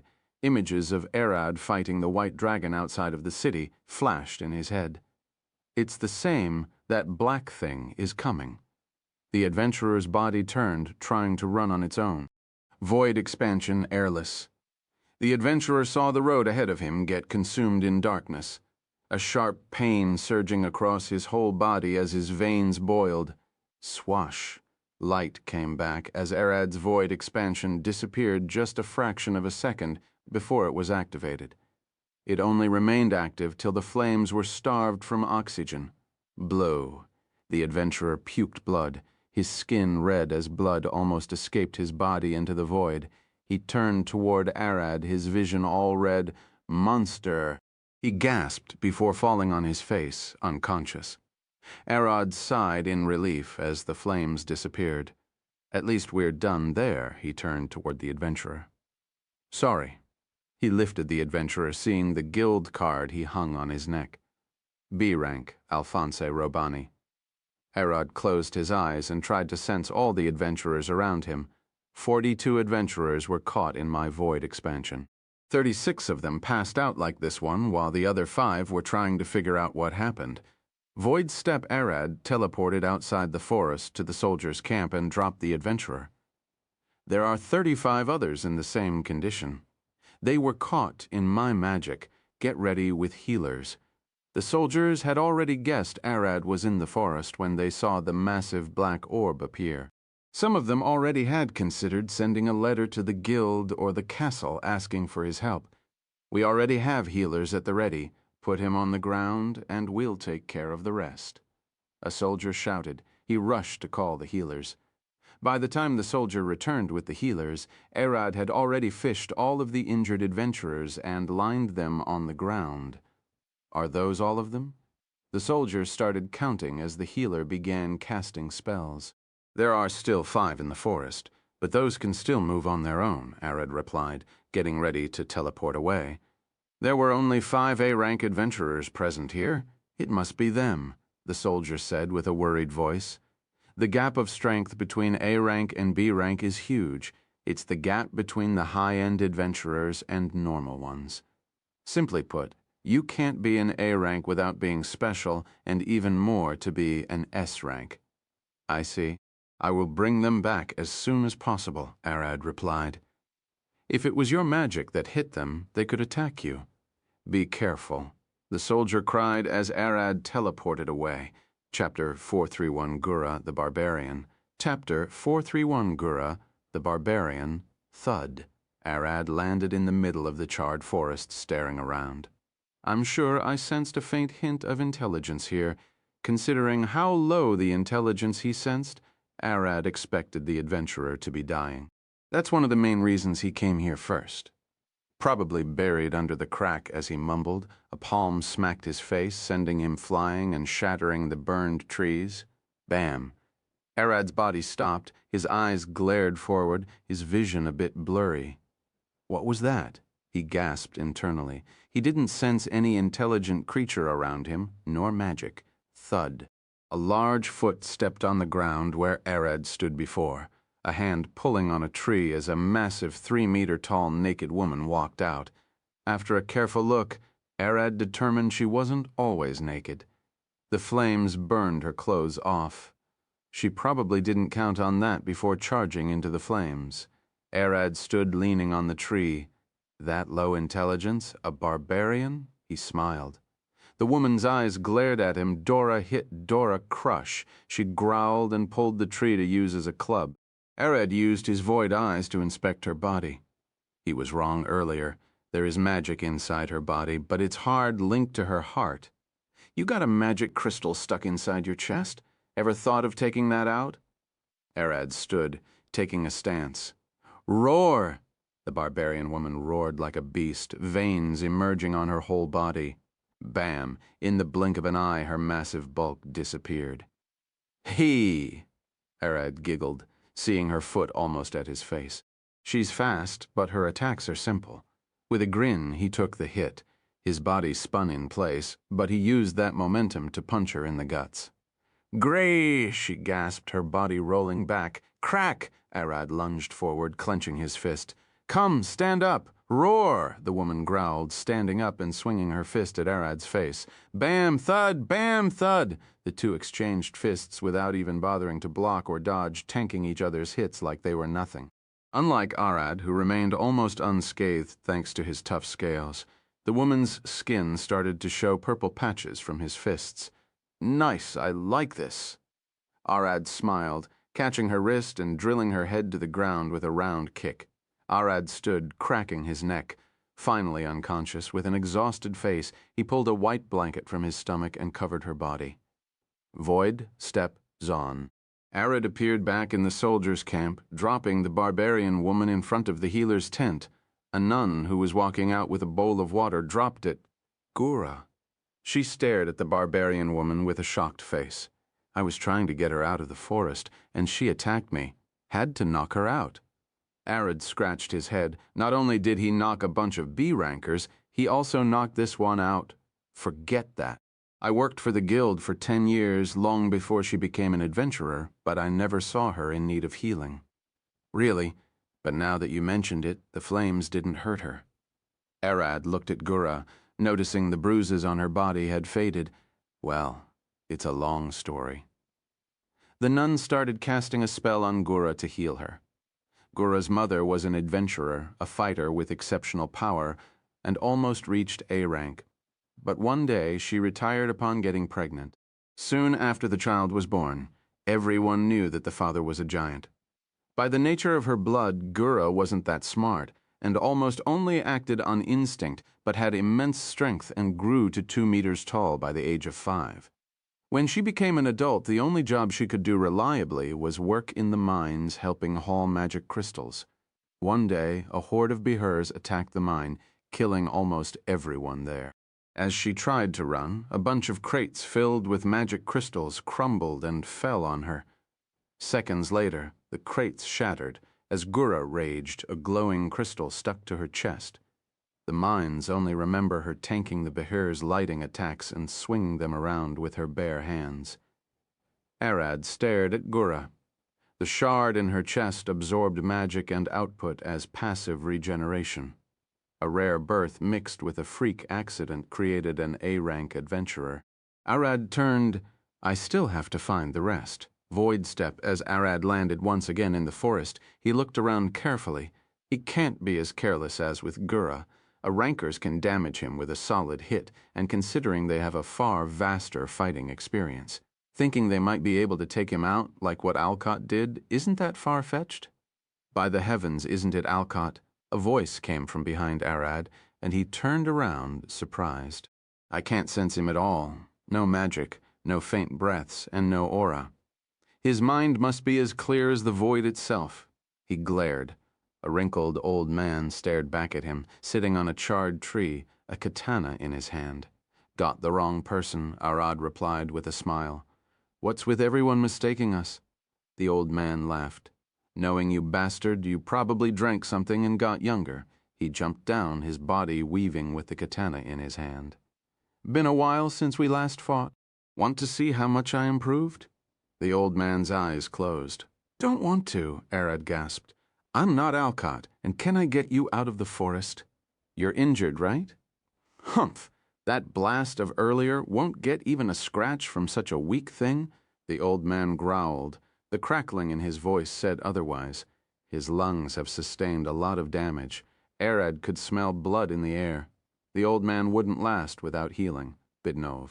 I can smell it, Arad growled. You're bleeding into your lungs. Soon you will drown in your own blood.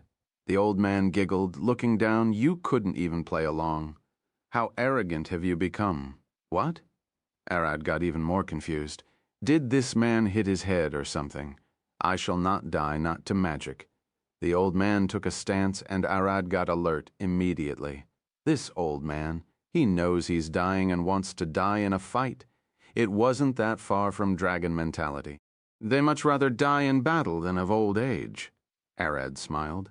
Not I'm taking you to the soldiers' camp. Chapter 432. Kino and Maimei. Chapter 432, Kino and Maimei. The old man blasted toward Arad at a blinding speed. Arad gasped, pulling the adamantine sword from his stomach. Fast, but not as much as Gura, let alone Alcott. Clang. With a swift swing, Arad deflected the downward swash. The old man shifted his weight rapidly, his sword changing direction toward Arad's side. Blood splashed as he delivered a solid slash. Rusty, the old man smiled, but soon gasped, his sword stuck in Arad's flesh, refusing to move. What? Thud. Arad grabbed the old man by the face. It's over, he smiled. Void step in the blink of an eye. The old man found himself standing beside the healing tent with Arad still grabbing his face. Kino? A priest gasped in the back. You old fart, you were in the forest? He rushed toward them. Get away from me, kid. Kino stared at Arad. You? Who are you? Why do you look like Alcott? A lot of people said that to me, but I only trained under him for a while, Arad replied, pulling Kino's katana from his side. Forget defeating me if you can't do it in one slash. Next time, go for the head. He threw the katana at Kino's feet and disappeared with another void step. Stop it, Kino, you won't defeat him. The priest sighed. I can't accept it. You have? He wiped the floor with 5, and also he's the one who murdered the white dragon that came for Princess Izdis. The priest approached Kino, casting a healing spell on him. Defeated 5, so he's an S rank? Fuck my life, always bested by the young ones. Kino fell on his butt, gasping for air, even though I dedicated my life to the blade. Node, how did he look to you? The priest asked. A monster never felt something the same as facing him face to face. Kino smiled. I knew he wasn't Alcott from the start, but I couldn't help but want to see what he could do. Kino giggled. If I were to describe it? He scratched his beard. It's like facing a vicious dragon, oppressive, mighty, and proud. Thud Arad landed again in the forest. 2 attacked me. I hope the other 3 are a bit more friendly. He started walking. I know you're here. I came to help. Arad called, looking around for the 3rd A rank. You can help? He heard a voice from behind him. He turned around and saw a little girl staring at him from underneath the ground. A little girl. Crack. The little girl punched the ground off and crawled out of the hole. Little girl, how rude. She growled. I'm a halfling, you giant. I'm not a giant, Arad replied. Look who's talking, the 2-meter monster. I'm barely 90 centimeters tall. She mumbled, flicking her finger, and her black hair flickered with fire. Maimei here, a sorceress that actually learns magic, as a black robe covered her body and a massive hat appeared over her head. She sat on a burned log and ignited a pipe. I'm probably twice as old as you, young man. You're 1 year and a half old? Arad replied, as he was barely 6 months old. I'm 42 years old. Are you mocking me? She growled. I will blow your head off. Arad shook his hands. No, no, no, no! He forgot that to people. He looks in his early 20s. What brought you here? She glared at him, trying to assess the magic flowing from his body. I came to take you back to the soldiers' camp. You were hit by that darkness earlier, right? Arad said, looking at her. Maymay blinked. You mean that void rush? I blocked it with a barrier and then hid underground with a burial spell to avoid any secondary attack, but none came. You blocked it? Arad gasped. Yeah, it seems like a fool just expanded an uncontrolled void magic all over the forest in an attempt to quell the flames. She started playing with her pipe. Usually I will find the bastard and set them ablaze, but since their plan seems to have worked, I can turn a blind eye to such a reckless deed. Arad pointed at his face. That was me. The flames seemed to go out of control, so I starved them. Stop joking. You don't have enough mana to command such a vast amount of the void. She glared at him, her eyes glowing blue. I don't care if you believe me or not. Arad approached her, grabbing her hand to the soldiers' camp. Void step. Arad felt a heavy sensation fall over his chest. A sharp pain spread from his head to his knees. Looking forward, he didn't teleport, but remained in place. What? He gasped, holding his head with one hand. What did you just?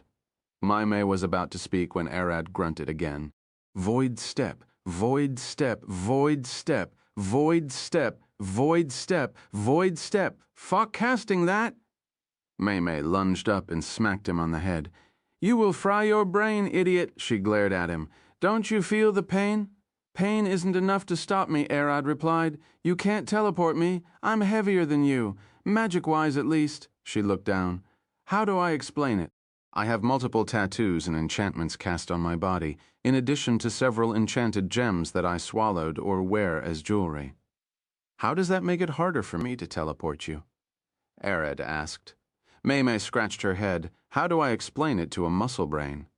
It's like you're trying to lift boxes and they are all light. Then you try lifting one, but's far heavier than the other, but you don't know that. You might break your back, right? It's the same for magic. I don't get it. It's the same way mages will find it hard to charm you if they don't know you're a dragon. They can't make a suitable spell unless you know the nature of the magic her body is enchanted with. You can't teleport her. What magic is she carrying? Doma started stating Maymay's enchantments while showing Arad replicas of the inscription used to make them. This halfling has expanded magic capacity on her earring and basic protection magic on her left ring. The wristbands host 5 charges of fire arrows each, and her ankle rings hold an illusion spell that makes her look 2 centimeters taller. The tattoos on her back give her enchanted speed, and the one on her chest can restart her heart if she were to get on the brink of death. Is that all? She still has more. Lightning charges are stored inside her left arm, while 2 charges of holy magic, healing, to be specific, are stored inside her right leg. She has several magic items inside her stomach, probably for emergencies. She even implanted some inside her body. Don't even get me started about the sack of the elixir of life she has tucked on her colon. One squeeze of her stomach and she would get fully healed and all her MP and SP charged. Damn, you got a mix of a wizard, a sorceress, and probably an artificer. And don't even try killing her. She will explode and have a really bad day. How should I explain it better? Maymay started thinking when Arad stared at her. Probably later to the camp, he said. Maymay stared at him. Didn't you? As she blinked, she found herself standing before the soldier's tent. Her eyes opened wide as she turned back to glare at Arad. Wait, he teleported back to the forest before she could catch him. Damn it, she screamed at the top of her lungs. That bastard. If he teleported me, it mean he knew about every magic enchantment I have. How did he even do that? Hoy, Maymay, you little devil. Kino waved his hand, sitting beside Gura. Did that Arad kid give you a hard time? Maymay turned back. Shut up, old fart. Who's that brat? Defeated 5 and solo killed the white dragon. Kino smiled. A new S rank, a ranks like us who were outside the city on quests, and only came today can't help but miss his existence. Strong. Like punches heavy. Gura said with a smile across her face. Kino stared at her. He even knocked you out. Chapter 433, Gathering the A-Ranks. Thud. Arad teleported back to the forest, staring around. The fourth one should be around here. He looked around. I came to help. Show yourself up. I don't want to fight. As Arad stared around, he could see a kid lying on the ground. This time, he didn't make the same mistake. That's a halfling. From the white shirt and holy symbol in his hand, it was clear he was a cleric of some sort. Are you okay? Arad asked, approaching the man. Stay away, Doma's voice boomed in his head as his legs held tight. Something is off. Arad stopped and glared at the halfling with his void eyes, seeing a violent current of corrupted mana coursing through his heart and mind. The hell is this? Arad gasped, and Doma growled. The bastard has a devil sealed inside him. Stay away for now. Thud! Arad jumped back, keeping a fair distance between himself and the halfling. Is he about to explode? Clack! A mouth opened on Arad's cheek. Your void weakened him, and now he can't keep the seal down. Depending on what is inside of him, killing him might be the only solution. Crackle! Black lightning flashed from the halfling's back. His body started to levitate as black goo consumed his skin. Baal-Zebul's spawn, they are not powerful devils, but at least one that can kill you if they fully materialize. Doma said with a giggle. This A-ranker has us tied with a troublesome foe. Arad clenched his fist, glaring at the halfling as his body flashed with lightning, the ground beneath him shattering. This isn't anything like the devil from before. Devils have 3 major types and 3 ranks. Contractors are the weakest type, and they focus on forcing contracts on people to gain power. Fiends are the creation of evil.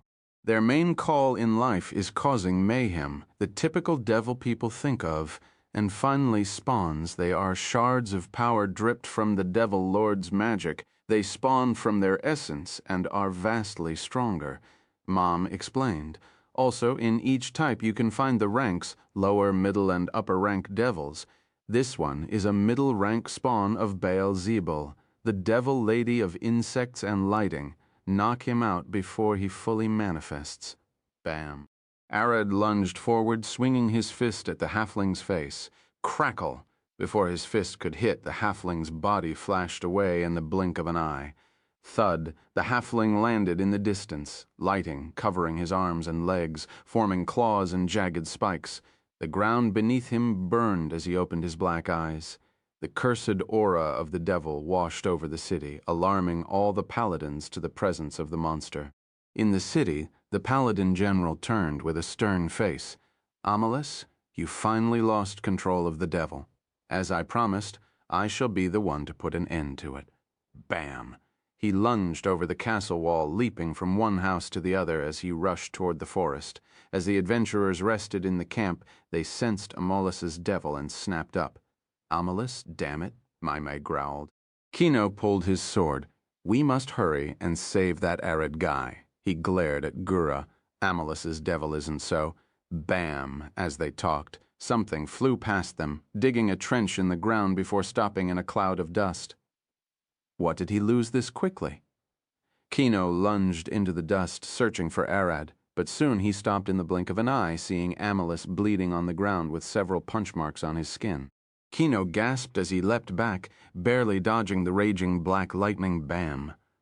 Arad landed in the back, walking toward Amalus with glowing red eyes. You're really a handful. Crackle! Amalus flashed toward Arad, swinging a massive claw of black lightning. Arad clenched a fist, covering it with his void. Clang! A souled punch drilled Amalus's head to the ground. Your lightning cannot harm me as long as it can't reach me. Lightning, as people know it in air, cannot happen in the vacuum of the void because lightning depends crucially on the generation of positive ions and negative electrons by ionization of molecules of the air in high electric fields. Arad's arms were completely isolating the lighting, as long as he kept them covered in his void. That only meant Amalus was harmless to him, as long as he didn't get fast enough to hit him before he could cover himself. Amalus's body twitched on the ground, barely able to move. Leave him to me. A dwarf rushed in from the forest. Kino looked at the dwarf with a smile. Jogan, you old bastard. Jogan stood over Amalus, lifting a tiny wand. By the bones of the hells, let the seal be rewritten in ash. May the lightning quell under the name of everything holy. A white spark struck Amalus, and the devil's aura started fading. Arad looked at the dwarf. And who are you? Jogan looked at Arad with a smile. Jogan of the Steelforge clan. Just call me Jogan. I'm an A-rank warlock and this fool's friend. He pointed at the unconscious Amalus with his thumb. Amolis, a cleric of Amaterasu that's sealing a powerful devil, as you have seen.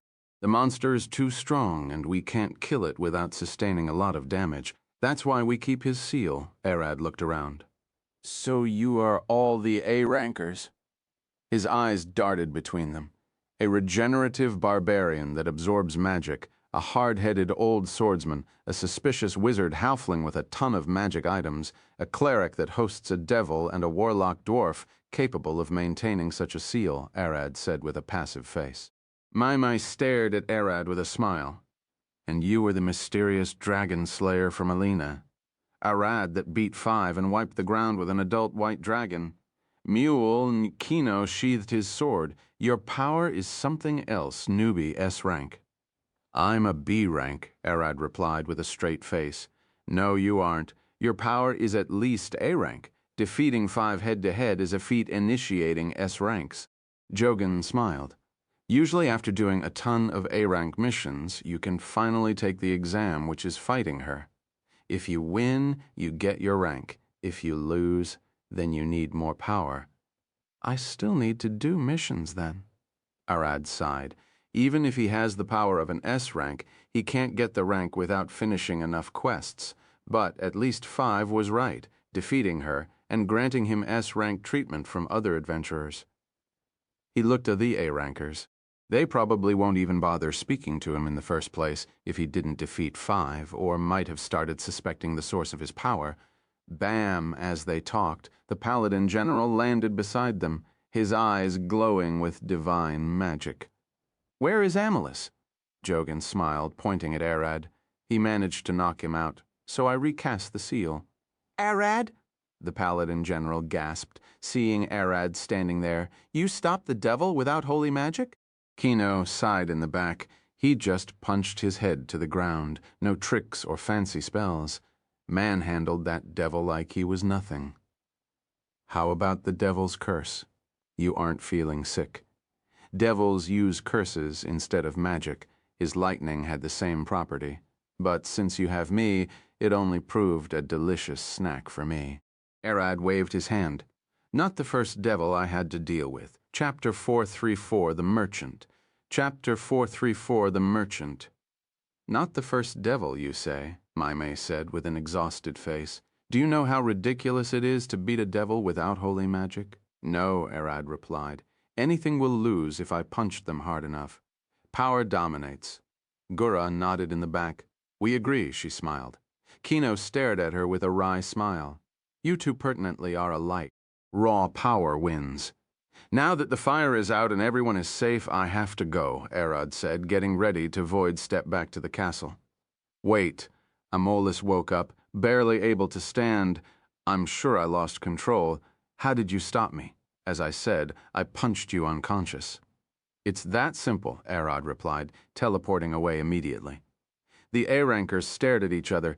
Say, can we beat him as a team? Kino asked. I can't say. Maimai scratched her head. I doubt he went anywhere near all out on any of us. The gap of power is too big. Jogan sighed. Let's hope we never have to fight him. I'm not thrilled to know what he is like when pushed to the limits. Thud, Arad appeared on Izdis's balcony. With a quick step, he walked inside, dropping on a chair with a deep sight. I see the flames are down. Izdis approached him with a smile, almost burned the place, but it's all good now. I even had to beat 4 A-rankers. Lucky me the 5th one wasn't willing to fight. Arad stared at her. Ray approached him. That's how adventurers converse, Ray said with a passive face. Rough and ragged, Ray added up. You exhausted, or can you do a bit more for me? Izdis stared at him with a smile, and Arad stood. What is it? Apparently the southern gate is blocked by a merchant? I don't know who, but they are preventing injured people and rescue forces from getting in and out of the city.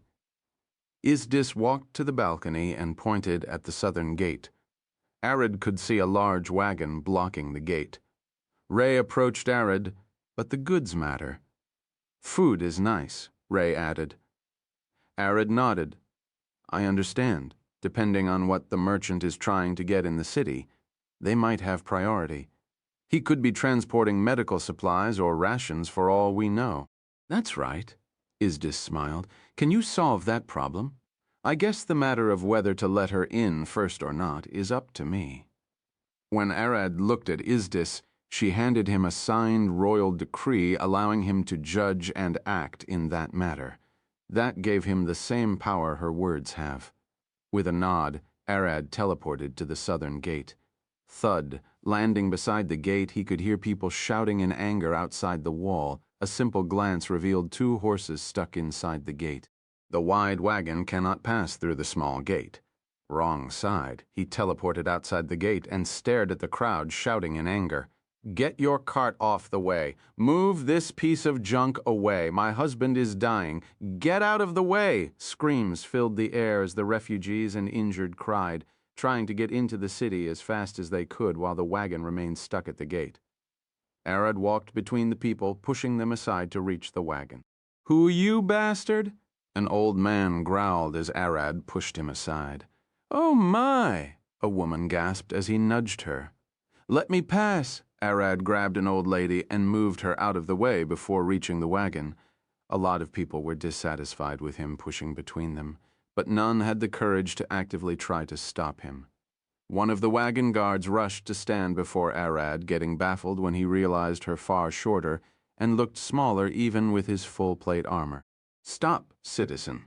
Arad pulled the royal decree, I'm here on crack. Before Arad could finish speaking, the guard smacked the paper out of his hand. Move away, citizen. Arad stared at Izdis's royal decree resting in the mud. This is bad. He gently lifted it up. A moment, please. He teleported back to the castle. Izdis, what should I do when someone smacks the decree out of my hand? They can't do that, right? Arad asked.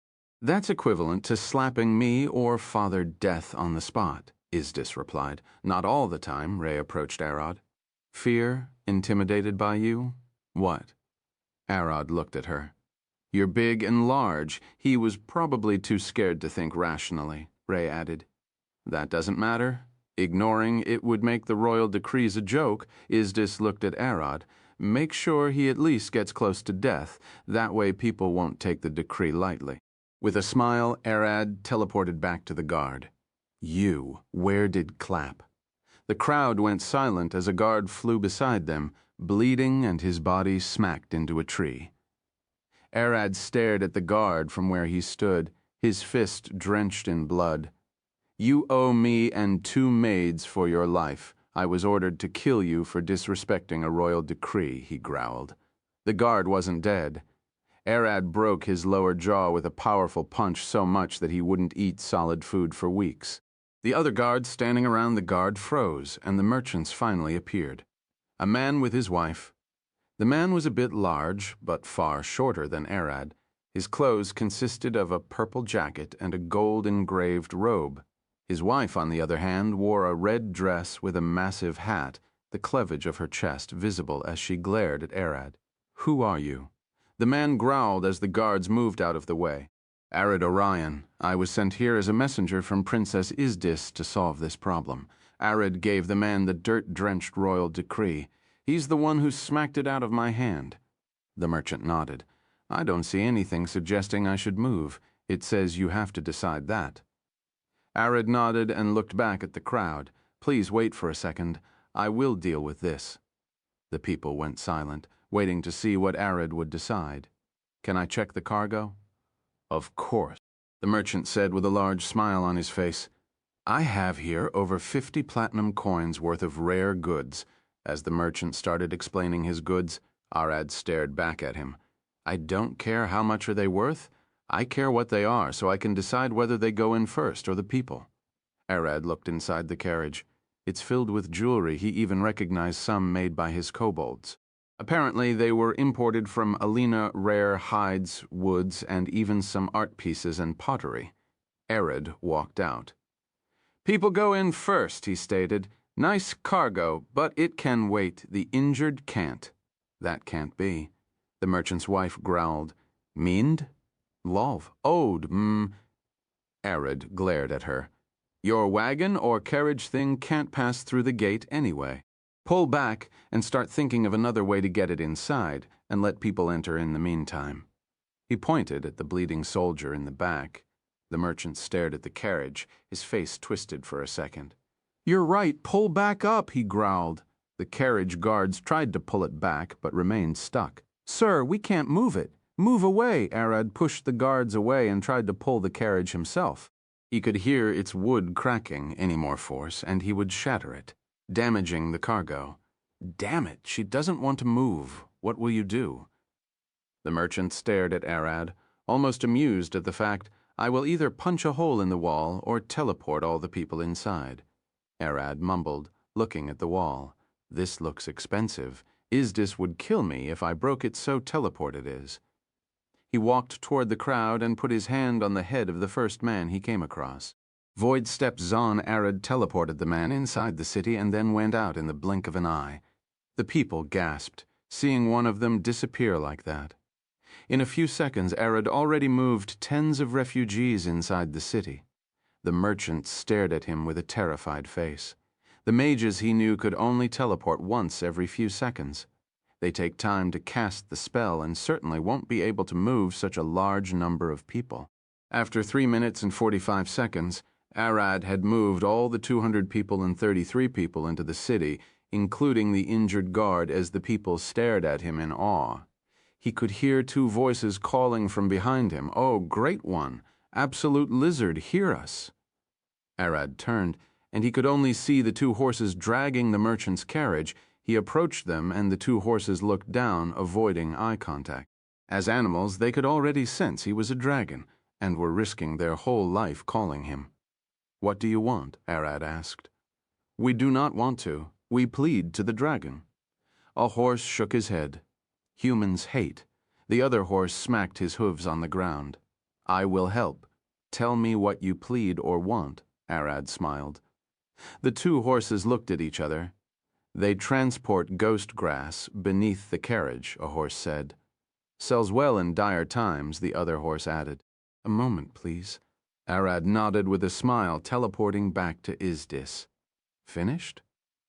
"I can see the people inside the city," Izdis asked with a smile. "Ghost grass, what is it?" Arad asked. "A plant used to create strong illusion potions. Can also cause hallucinations when ingested due to the magic in it." Izdis stared at Arad. "It's illegal to sell without a decree from the court or the Alchemist Guild approval."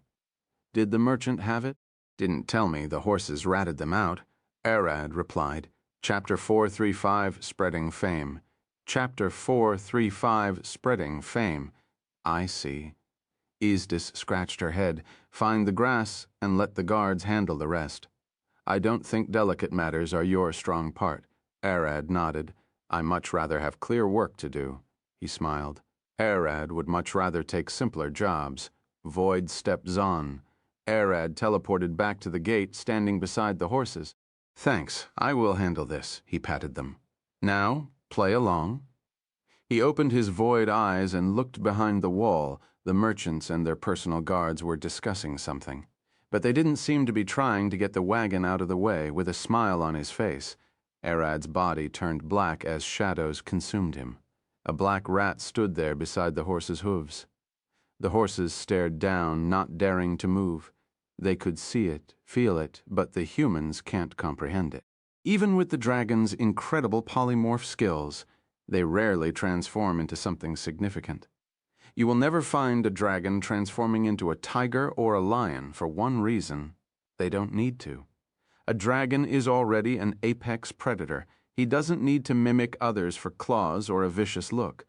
That's why most dragons end up abusing their polymorph abilities to look like humans to blend into society, or turn into small animals to deceive people by looking harmless. A squirrel dancing on the trees, entertaining children. That's a gold dragon. A weak and frail-looking beggar, better be careful, that might be a brass dragon. A stray black cat across the street. One glare at those eyes and you would see the black dragon in disguise. And now a black chubby rat, that a void dragon prowling named Arid. Arid slipped into the carriage by climbing the wheels and squeezed inside. Between the floor's wooden tiles, he could see a small hole hiding something. He entered and looked around, patches over patches of ghost grass hidden out of sight. The horses were right, and this amount, it's strange they are hiding it. I better inform the guards about this. Arad walked out of the carriage and headed to the nearest guard post. Several minutes later, a whole battalion of guards approached the carriage. The merchant rushed to greet the guards. "Sorry about blocking the gate, sir. We're trying to get the carriage to move." The head of the battalion, named Morris, stared at the merchant. "We didn't come for that, but for something else." He nodded to his men to surround the carriage. "I want everything inside out." As the men started taking everything out of the carriage, the merchant gasped, "What's the meaning of this? You'll damage my goods." "Damage the goods?" Morris stared at the merchant with a passive face. "Guards! Tie him and his wife up," he growled, turning around. "They wait in the cells, you bastard." The merchant cried as a guard knocked him to the ground. The private guards of the merchants tried to interfere, but they were quickly captured. "Sir, we found patches of ghost grass hidden inside the carriage." "No license, though," a guard shouted, "and I doubt this idiot is carrying it." Morris smiled, walking away from the carriage and back to the barracks. He entered his office and saw Arad sitting on his chair with Jack beside him. Morris bowed. "Sir Arad, we have captured the merchants and confiscated their goods, including the ghost grass." "Good work," Arad smiled, pulling a decree and putting it on the table. "I will be taking the ghost grass as per the royal decree." "Of course, we will have it ready in half an hour. We will also register it so it's not stopped again," Morris said with a smile. Arad looked at Jack. "And you heard him? Do what you like." Jack smiled, sent it to the Alchemist Guild. "I will go with you." Morris rushed out to get the grass ready.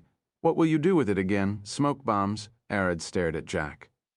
"Smoke bombs that cause hallucinations, of course. I would antidote for myself, so they are safe to use." Jack smiled. "I can't believe you managed to get Izdis to sign a royal decree for this. She said that the grass would be burned anyway. So it's better to use it as a weapon than just wasting it," Arad replied. Jack laughed. "This is why I want people in the royal court." He looked at Arad. "It won't be legal for us to have such weapons unless a royal approves, and you're my ticket. But if it's just alchemy, won't people resist it?" Arad asked. "That's a good point. Magical effects are naturally stronger than alchemy. But there is a catch. You have to detect something for it to be resisted." Jack smiled as he explained. "Magic effects can be resisted immediately when you sense their magic. Then alchemy, the same, but weaker, right?" "No. Alchemy doesn't have magic, so to be detected, the effect must start," Jack giggled. "Even if you can resist a poison, you would still take at least 1 point of damage, so your body detects it and starts resisting. Of course, the resistance stays active for weeks after that, so you take no damage." Arad blinked. "So you're saying, even if someone could resist the hallucination effect of ghost grass, they would still get affected for a brief moment? Yes, even a fraction of a second can create a big enough opening to end a fight," Jack replied as Arad stood. "I will head back to Izdis. I still have a lot of work to do. See you later, Noville." "Don't let her work you to the bones," Jack waved his hand. "Or let her. If her jobs get us such rare items," he smiled. Zon. Arad teleported away.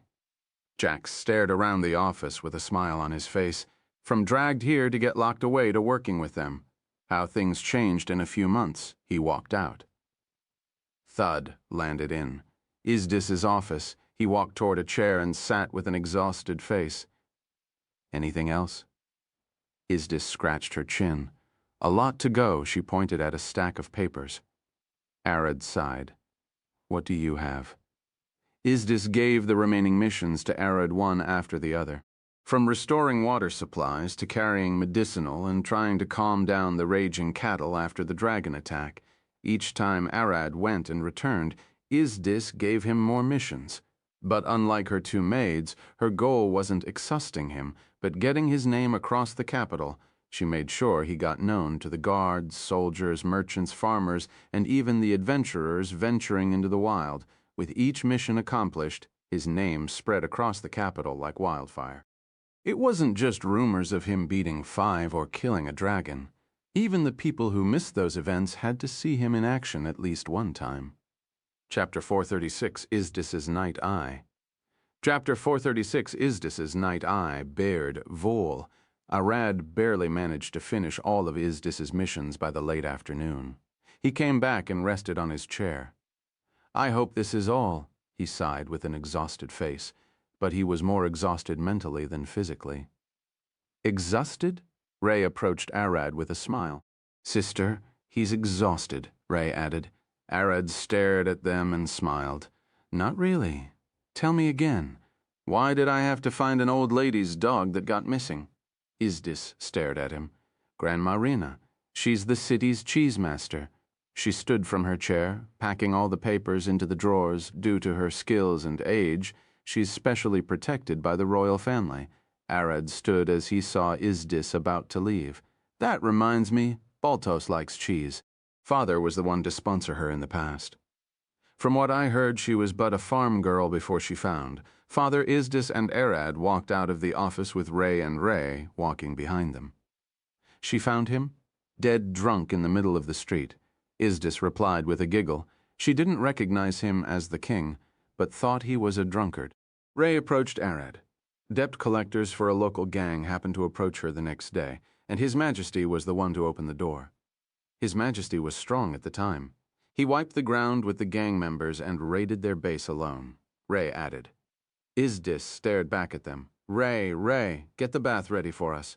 Arad has been working for the whole day, and I need a massage to my back after sitting all day. The two maids bowed and then rushed forward. Thud, thud. As the maids rushed across the hallway, Charlie opened his office door and walked out, his maid cracking her neck beside him. Charlie looked at Izdis and Arad. Busy day, sister? I got help, Izdis replied with a smile as Charlie's maid bowed slightly in the back. Charlie looked at Arad and then at Izdis. If you call this 140 kilograms of muscles and manhood a mere help, you're awfully wrong. He laughed. Just today I got several reports of him decimating everything in his wake. Just seeing him carry that boulder from here made me hat my scrawny ass. What could I say? Izdis smiled. I have nice assets. What assets? He's the working force of a whole kingdom. Charlie looked at Arad. What did they feed you to get that big? I trained under Alcott, Nina, and Alina's archwizard Merlin. I had to get strong to keep up, Arad replied. The story he and Izdis decided to keep. The secret of Arad's strength is that he was trained by other talented S-ranks. I never thought the day would come when I hear that killing machines could teach people. Charlie could only remember Alcott causing trouble and Nina being an absolute menace. As they talked, Thomas walked in. You seem to have finished your work as well. Charlie stared at him with a smile. Didn't expect you to finish on time. Did you make a decision about our idiot brother? Thomas paused for a second. He would mostly be exiled to the Dead Sea. We can't really execute him without causing a lot of trouble. Izdis scratched her chin. Other countries might try to interfere. That's true, Charlie sighed. I was hoping we could feed him weavern poison and watch him slowly die like a worm under the sun. That cruel. Thomas stared at Charlie. I don't care. He fed the sacrificed Sebas wyvern poison, so technically he tried to kill our father with it. Charlie stared at Thomas. It would be only fair to kill him like that. I would gladly punch him one last time, Arad said in the back, and Charlie stared at him with a smile. That also would be fun. As I said, exiling him is the most sensible course of action. At least until one of us secures the throne or our father recovers well enough to deliver that punishment himself.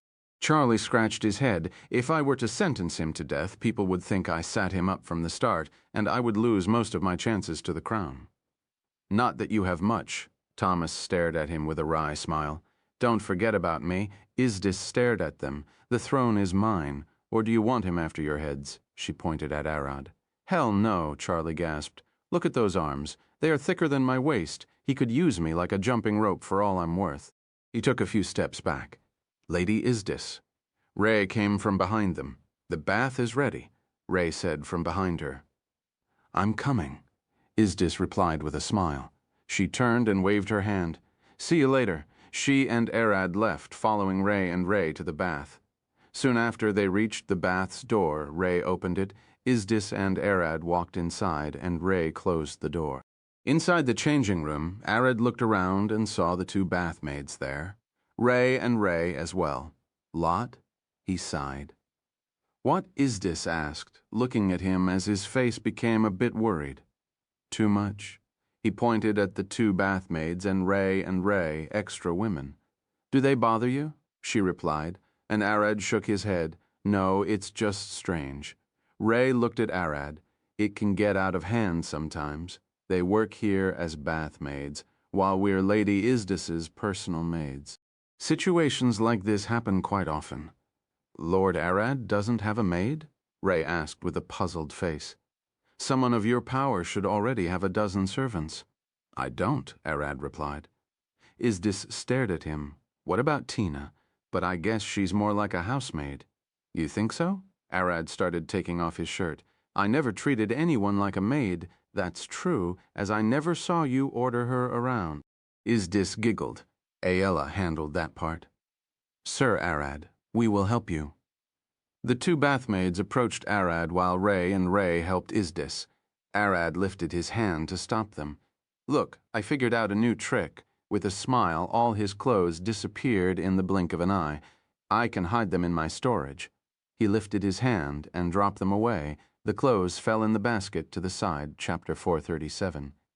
Isdis's knight, Ei, what was that? One of the bathmaids gasped, storage magic.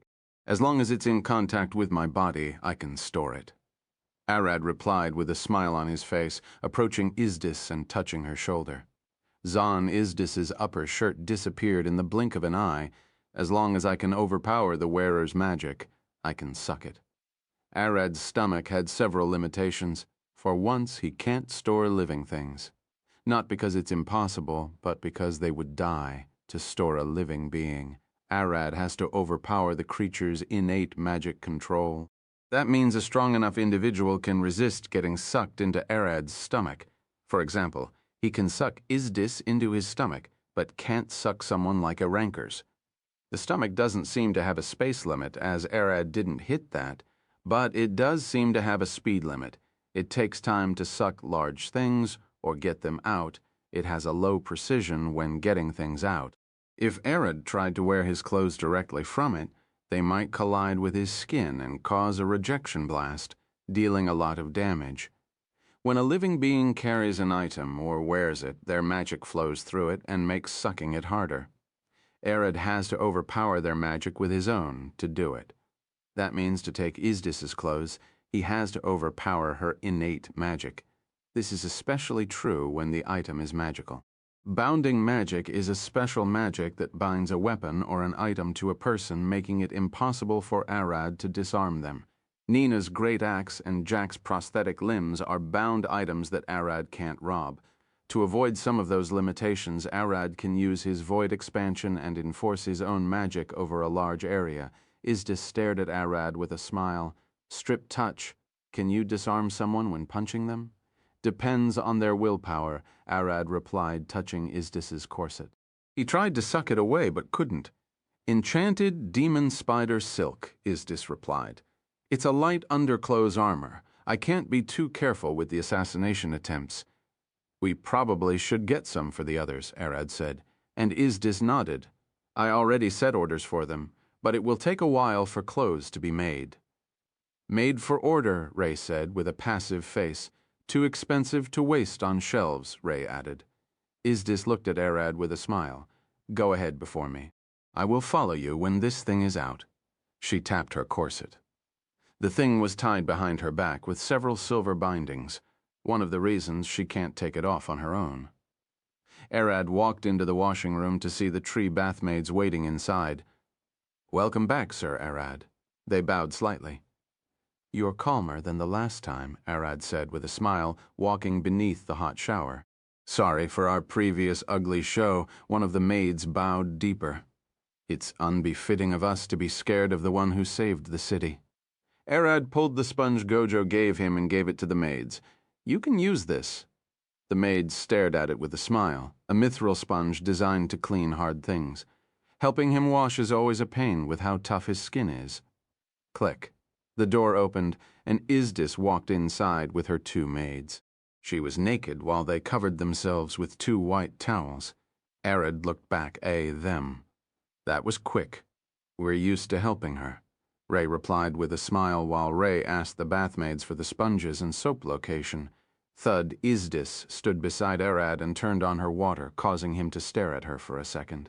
Her water seemed weirdly cold. He's already been aware that his tolerance for heat as a dragon is large. What could burn people feels nice to him, so he asked. "Is your water freezing cold? Or I'm just mistaking it since mine is boiling." Izdis stared at him with a smile. "You're right. I usually bathe with cold water." "You would get sick," Arad replied with an exhausted face. "What if you caught a cold?" "I feel more comfortable in cold water." Izdis lifted her hand up, splashing some on him. Arad didn't even flinch. "It doesn't bother me. I'm only worried for your health." Ray stared at him. "Since always been sensitive to hot stuff, water, tea, soup, everything," she said, scrubbing Izdis's back. "Elemental affinity," Ray said with a passive face as she brought the soap. "Spellcasters that focus on a single element usually start attuning to their element. It's hard to burn a fire magic or freeze a cold mage like Izdis," she explained. "Bednov. I see." Arad nodded, thinking about something. After a while, the maids finished washing Arad first. "We're done," the maid said, splashing his back with a bucket of water. Arad looked at them. "Thanks." He then moved toward the hot bath, standing at the edge and staring at the steaming hot water. His eyes darted around, noting that there was only one pool. "Izdis usually have this one cold, right?" Arad asked, looking at the bath's maids. "Yes, Her Highness usually has a cold bath," Ray replied as she washed Izdis's neck, almost strangling her. From that brief look, Arad thought those two maids with here were as strangely inefficient as the other maids. Arad ignored the feeling and extended his arms over the bath, closing his eyes. Magic flew from his heart to his fingertips, the last time he used cold magic, and saw Izdis cast it. Those informations aren't enough. A gust of cold wind rushed across his arms, the white dragon's breath flashing in his head. Moving the heat away from the water and toward his body is easier said than done. Steam stopped coming out of the water as Arad cooled it down in the blink of an eye. Even now, it's easier to cast magic with his innate power as a dragon rather than forming a spell. "We're terrifying," he mumbled, and one of the maids stared at him. "We?" Arad was talking about dragons in general. "Nothing," he replied. "There are dragons out there that wear armor and practice swordsmanship, dragons with power far above their innate might. Can I stand up to them? Depends on how you train and grow, but you need to actively seek weapons and magic to keep up." Mom said with a smile. Chapter 438, Izdis's Night, I. Arad walked into the cold bath, relaxing in the water. To him, such a temperature difference wasn't that significant. The three bathmaids walked to the edge, standing ready for any call. Soon after, Izdis finished washing and approached the bath, smiling. "You cooled it?" She tapped the water with her foot, finding it cold. Arad nodded. "I don't care what temperature it's in, so I might as well make it what you're comfortable with." Izdis giggled, slowly sliding into the water. "I didn't expect that from you." "You have Zephyr to thank for this." Arad closed his eyes, taking a deep breath as he tried to relax for a while. "Cold," Ray cried as she tapped the water with her toes. "Is it cold?" Ray asked with a worried face. "It's cold," Ray replied, shivering. Ray approached the water and touched it with her hand. It's not that cold, a bit lower than room temperature. Ray approached her from the back, and with a gentle tap from her foot, she pushed Ray into the water. Splash, cold. Ray cried, standing up like a nail as the fine hair on her body stood. Ray stared at her with a smug smile. See, it's not cold as you said. Sister, Ray growled, grabbing Ray by the ankle and pulling her toward the water.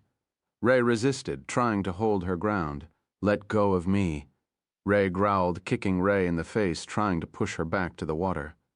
Arad opened his eyes, staring at the two naked maids fighting at the edge of the water. Why are you two fighting? He couldn't under what was their problem. To him, both of them wanted to get into the water. Why is Ray angry? Ray pushed her there then. Arad could feel that he was missing something. He waited for them to reply to his question, but the two were so busy fighting that they didn't hear him. Do they always fight like this? Arad asked, looking at Isdis. They do, she replied with a deep sigh. They do fight quite often when out of work. I remember once waking up in the middle of the night to them fighting with brooms. When I asked, they said something about a rat and noise. You? A rat in your room? Arad asked, with a puzzled face. Such a creature shouldn't be able to get to the princess's room. I don't really know. They didn't give me a clear answer, and I was sleepy, so I went back to bed and left them to fight, Isdis replied, putting one leg on the other as she closed her eyes. Arad looked back at Ray, and Ray, a faint glimmer crossed his body. For a split second, his body looked as if it was covered with oil. Ray had Ray caught in a chokehold with her leg, pulling on her hair with one hand while kicking at her guts with one leg. Ray had Ray's calf in her mouth with a bite, pulling her toward the water with all of her weight like a crocodile trying to drag a struggling deer. Arad sighed. The fight was getting out of hand rapidly. He lifted his hand and pointed a finger at them. The glimmer around his body faded as the color of his skin shifted for the blink of an eye. He was sitting in the cold water, and the two maids wrestled at the edge. That only meant one thing. Some of the bath's water rushed into Arad's stomach, cooling even further until almost frozen. The cold water rushed across Arad's body and to the tip of his finger, charging into a ball. Isdis blinked, sensing how cold that water was. Phew. A stream of cold water burst from his finger, rushing toward Ray's head. Ray's eyes shifted toward the stream, as if time itself slowed. Arad could see her letting go of Ray in the blink of an eye. Thud. Her body jerked down, dodging the stream at the last moment. Arad blinked, surprised she managed to dodge it even if the attack was barely refined. Her reactions must be on the edge of what a human can do innately. He fully opened his palm, shooting 4 more streams of water at Ray. She twisted her body, the streams barely gazing at her as they passed between her legs and arms. Arad instantly knew that the first dodge wasn't luck. She's capable? Ray stared at Arad for a moment, her eyes focused on his left hand that just started moving. She expected another 5 streams of water to rush out of his fingers. As Arad's palm lifted, nothing came out of his fingers. He turned his wrist, making them point at himself. The first 5 streams that missed Ray curved before hitting the wall, guided by gravity magic, as they got pulled back toward Arad. Arad could see Ray's expression change as she realized late pew, pew, pew, pew, pew. The 5 streams hit her back and butt, sending her flying to the water in the blink of an eye. Her body fell at Arad's feet, her eyes spinning from the impact. Arad lifted her body with his leg. Never stand in one place, even if you can dodge. A still target is a dead target, he said. Thud. 2 thighs wrapped around Arad's neck from behind his head, and 2 hands closed his eyes. Then why didn't you move? Ray had snuck behind him as her sister acted as bait. I already moved, Arad replied, his body disintegrating into silver dust. Ray gasped, confused. Thud. Ray felt a foot push her into the water. Splash. She instantly stood in the water, staring back to see Arad standing there. What did you do? Ray gasped. Arad looked down at her. Gemini, a druid constellation. I left a dummy body and turned into a small fish before I even fired the first stream. He walked into the water, sitting in his place. You two aren't just maids, he stared at Ray. Trained bodyguards, your skills are equal to that of D-rank adventurers. Ray sat in the water as Ray woke up. Someone has to protect Lady Isdis, Ray said with a passive face. Sister is right, albeit this was an embarrassing demonstration. Ray sat up. Isdis opened her eyes, seeing Ray and Ray sitting beside Arad, almost hugging his arms. What are you two doing? She asked, glaring at them. Warm, Ray replied with a passive face. The water around him, Ray added, without any expression on her face. Splash, Isdis rushed forward, grabbing them by the arms and pulling them away. He's mine, she sat on Arad's lap, almost growling like a hungry beast. The two maids stared at her. Unfair, Ray said. Really? Where did you find him? Ray added. Chapter 439, Isdis's Night IV. That's none of your business. Isdis growled at the two maids. It is, Ray said with a passive face. You don't find someone like him everywhere, Ray added, looking at Arad and Isdis. You know we're supposed to beat most assassins. Arad is strong, isn't he? Isdis said with a smile, relaxing on Arad's chest. In a world full of monsters, and where their lives aren't certain. Humans start to get attracted to power like all other monsters. They might not be as extreme as dragons or titans, but a woman would prefer a strong man over beauty most times. The reverse is also right. Are you saying I'm ugly? She sure is, Doma giggled. I mean, your strength matters more than your look. As long as you have it, you can get by. Sometimes it's more important than gold. Power rules, power controls, and power dominates. Arad thought, looking at the two maids and at Isdis. Say, what do you like in a man? Arad asked, directly without thinking about it, and everyone froze in place. What do you mean? Isdis gasped with a worried face. Ray scratched her chin. As long as you won't die to the average monsters, I'm mostly fine. Ray nodded. It would be sad if he went to work and never came back. The three bathmaids in the back nodded. They are right, one of them said. Before I worked here, I was married to a farmer. Sadly, one died in a common wolf raid. The other one looked down with a sad face. Father and brother were gate guards. They both died when a hydra attacked. I worked as a debt collector in the past and was quite strong. The third maid said while looking away. One day, bandits targeted me with a coordinated attack. I managed to wing and kill them, but I suffered too many injuries that I can barely walk. She scratched her ankle, showing a hidden scar hidden beneath light paint. I was too weak to survive without damage. I wish I was stronger or left the job for someone stronger. One of the maids looked at her. There isn't a safe job in the world, the other sighed. Even though our job here can be one of the safest and easiest, we can still die in an assassination attempt, another added. Ray and Ray stared at the three maids. That would be us. We're the one protecting Lady Isdis, Ray said with a smile. Sister is right, but lucky, not many assassination attempts happened since she came back, Ray added.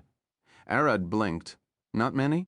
I was clearing idiots every night. Wait, what? Ray and Ray gasped. That disfigured corpse we found in the garden. Arad pointed with his thumb at his face and replied with a passive face, I killed him. They were sneaking on the roof searching for Isdis's room. Isdis stared at Arad. You didn't tell me how many who sent them. Arad started counting on his fingers, trying to remember how many he killed. About 30, I would say, give or take the ones I chased to the forest. He said, Wait, 31 now? My rats just ate one that was sneaking in the sewers beneath the castle. Arad stood, pushing Isdis aside.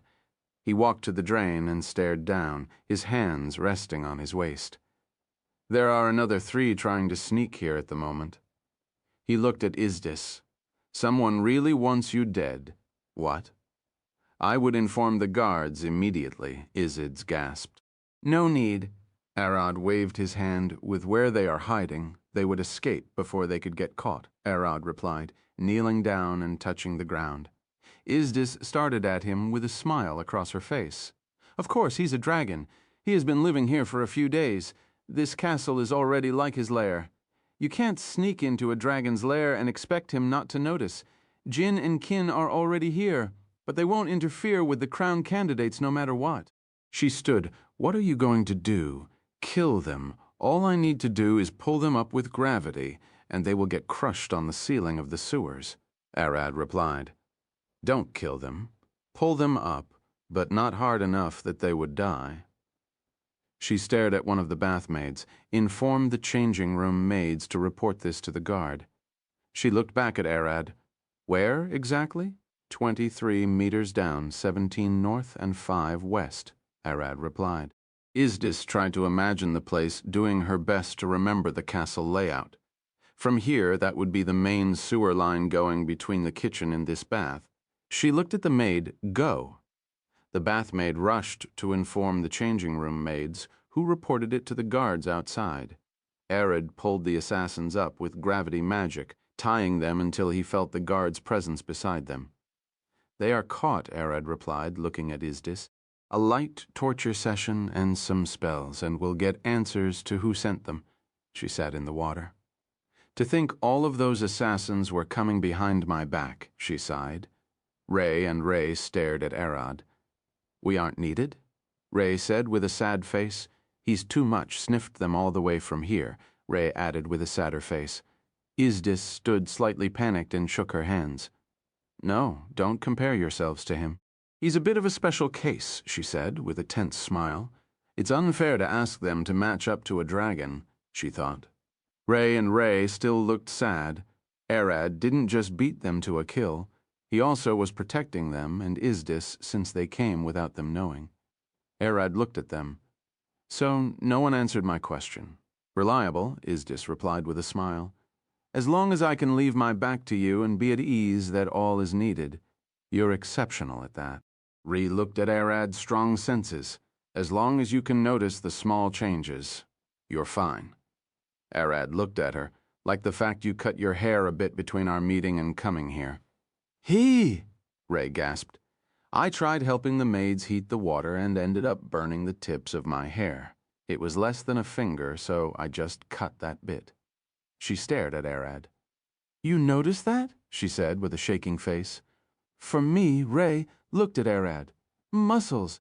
You can't be thin as an asparagus, she approached Arad, touching his arm. Ah, and be taller than me. Arad stared at her. Bold words for someone like you. Arad could see her standing almost as tall as Ayla. She and her sister are almost 180 centimeters in height. Drop your expectation a bit. Ray stared at him with a grin. You're far taller, why care? Arad blinked, understanding what she meant. I'm only taking her. He pointed at Izdis. Nundrid, Nund what? The twins cried. Chapter 440, Izdis's Night V. They are my maids for life, Izdis looked at Arad. They are coming with me. That's another matter. Arad nodded. Them being maids is different than what she meant. I know what she means, Izdis replied with a grin on her face. Why not take them as well? Arad scratched his head. Well, the other must approve first, and I was thinking of putting a standard. He looked at Ray. They lack magic. I would prefer to not sustain more than Mira, Arad said. Magic, or more accurately mana, the resource needed to nourish a void egg. Out of all the girls, only Mira lacks it. Arad can probably sustain several women like her with his mana, but that would weaken him a lot. He sees it as risking the girls and the potential eggs, which he doesn't want to allow. What? Izdis stared at him. As I saw before, Arad looked at them. You girls have standards like strength. I do need you to have mana, so I'm putting that as my standard, Izdis sighed. That's fair, she approached the two maids, tapping their shoulders. Don't look sad. You two can start studying magic. I'm sure you will get strong soon enough. The two maids nodded with determination. We will do our best, Izdis looked at Arad. Well, how about you start with something else? Anorigthau of the twins smiled. Massage time. They approached Arad. The stone bed is there. Go and lay on your chest. Arad looked at the mash bed, a large white marble block with a cutout for the head in the front. Even with how large it was, he still barely fits on it. The only reason beds could fit him is because Mira made them specially for him. Arad lay on the massage bed. Izdis and the twins approached him as the bath maids watched from afar. Ray approached Arad, knocking on his back with her fist. Clack! Clack! It sounded like knocking on wood. His muscles and skin were hard, or so she thought. What she felt was the scales on his back as they formed a protective layer-like armor around his body. "Sister," Ray said, looking closely at Arad's back that her nose pushed against his skin. His skin is strange. Ray stuck her nose in, getting a closer look. "Scales," she gasped. "They cover his body." "Arad is a half-dragon. Didn't I mention that?" Izdis said with a smile. "You didn't." The twins gasped at the same time. "We knew," the bathmaids said in the back. They had seen Arad's wings before. Crack! Arad expanded his wings, tail and horns. The two maids lunged back, glaring at Arad, his 2-meter-long and thick tail dragged on the ground, the tip scratching the ground like a blade. His massive black wings expanded and retracted, moving the air in waves as they gleamed like polished steel. His 3-foot-long horns expanded forth like spears, their tip ending in a sharp point. "No wonder why," Ray gasped. Dragon's blood thick and dense, Ray touched Arad's back. "How long does your blood run?" "Mother was a dragon," Arad replied. "A direct offspring of the dragons. Forget other draconic bloodline sorcerers. With such close relatives, you're one cut above the rest," Ray said. It was true that the more diluted the blood gets, the weaker it becomes. So the closer a sorcerer is to their ancestor, the stronger their blood is. "Sister?" Ray looked at Ray. "We should start. This is going to be exhausting." "You're right," Ray replied. "Should we skin regular massage and get to Ashiatsu?" "No. Let's try the normal way first. If that failed, then we use that." Ray looked at Arad's back and cracked her fist. She swung down, punching Arad's back as hard as she could. Ray growled, stepping back and holding her fist. Her knuckles started getting red. It felt like hitting a stone wall.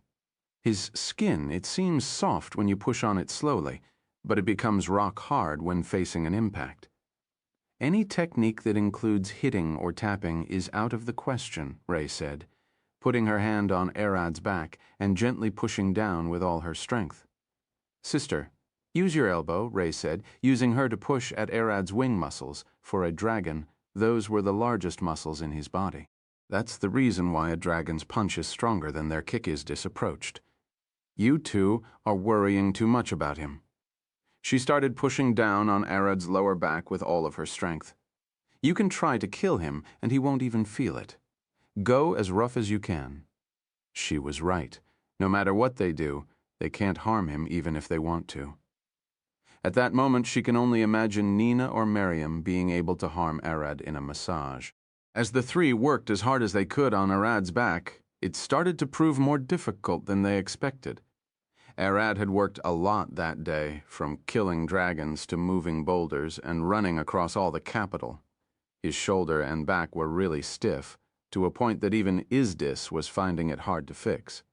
Ray looked at each other. "He's rock hard." They looked at the bathmaids in the back. "Bring the balancer. This will take some effort." The bathmaids rushed to the back, bringing a large metal stand similar to a swing, but without the chains and chairs. The maids dragged the balance above Arad and fastened it to the ground. "It's ready," Ray approached Arad's head.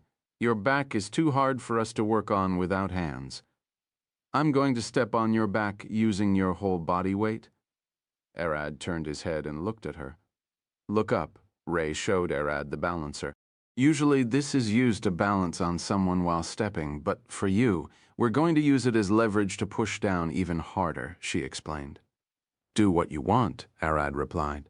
"But you better start getting stronger if you intend to come with Izdis." Even Mira had more muscles than them. That says a lot, even though she's a carpenter that works a lot. Ray climbed on top of Arad and started stepping on his lower back, pushing down with all her might. Ray did the same on his upper back while Izdis went to massage his right leg. Izdis glared at the three bathmaids. "What are you standing there for?" she called them. You take his left leg, you two take the arms, get to work. The maids rushed in and could feel just how hard Arad was to massage. It felt more like they were trying to bed steel rather than flesh. It's as if one of the maids growled, "He isn't human at all." She gasped for air as she started getting exhausted. Izdis giggled. If they only knew. He's a real dragon, and a powerful one at that. She could feel her skin shudder. Arad was still a young dragon, and she knew that he was only going to get tougher as he grew older. Ray looked down at Arad. "Can blades even cut you?"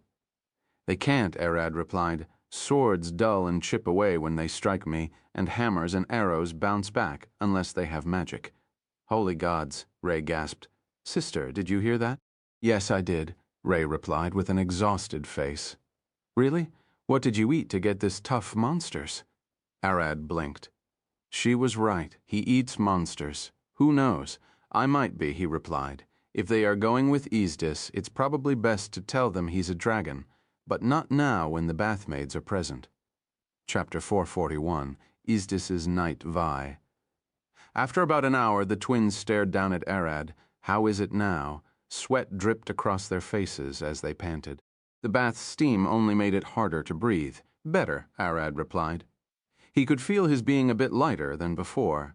Their effort worked to an acceptable degree. The twins jumped down his back and fell on the floor, exhausted.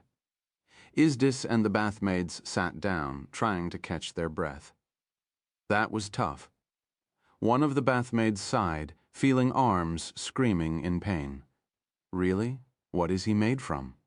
Another one looked at the ceiling, wanting nothing more than to take a nap. I'm going to get some water.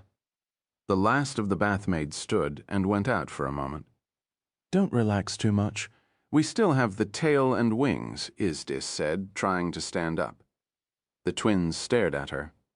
You must be joking, right? Look at it. Do you think we can leave it? Izdis touched Arad's tail. It felt like a large lump of hard steel. Don't bother with it, Arad said, sitting up and sucking his tail and wings back to his body. "You're already exhausted." "If you think so," Izdis sat down. Arad cracked his neck and stood. The twins stared at him. It was clear that they missed his neck. "How about you get Izdis a massage instead," he said, walking away from the marble bed. The twins stared at Izdis with sparkling eyes. "That's right. Aren't you a bit too excited?" Arad asked. "Compared to you, she's as soft as cotton," Ray said with a smile, pointing at the marble bed. "Get on the bed." Izdis lay on her stomach as the twins started massaging her back. Arad sat there watching them with the bathmaids, his eyes fixated on their hands. The bathmaids looked at Arad as they saw his hands move on their own, his fingers twisting and his fists opening and closing. A sense of terror washed over them as they realized what he was doing. Impossible. One of them gasped with a sweaty face. It was clear from the start that Arad didn't know how to massage anyone, yet now his hands were moving like an expert out of nowhere. The bathmaids have spent 5 years training and worked here for another 10 years, yet right now, the skill he's showing is far beyond what they can achieve. "How?" in the one of the bathmaids cried, her eyes shifting toward the twins massaging Izdis, only for her to realize the reality. Arad's hands were mimicking the twins' movements. "Impossible. He already surpassed us, who have over 15 years of experience." One of the bathmaids looked at Arad. He wasn't known until recently. I bet he wasn't hiding. He only started becoming an adventurer lately. This learning speed is unheard of. Arad stood, approaching the twins. "Can I try?" Ray looked at him. "No, with your strength. One wrong move and you would break her spine." "Sister is right." Ray looked at him.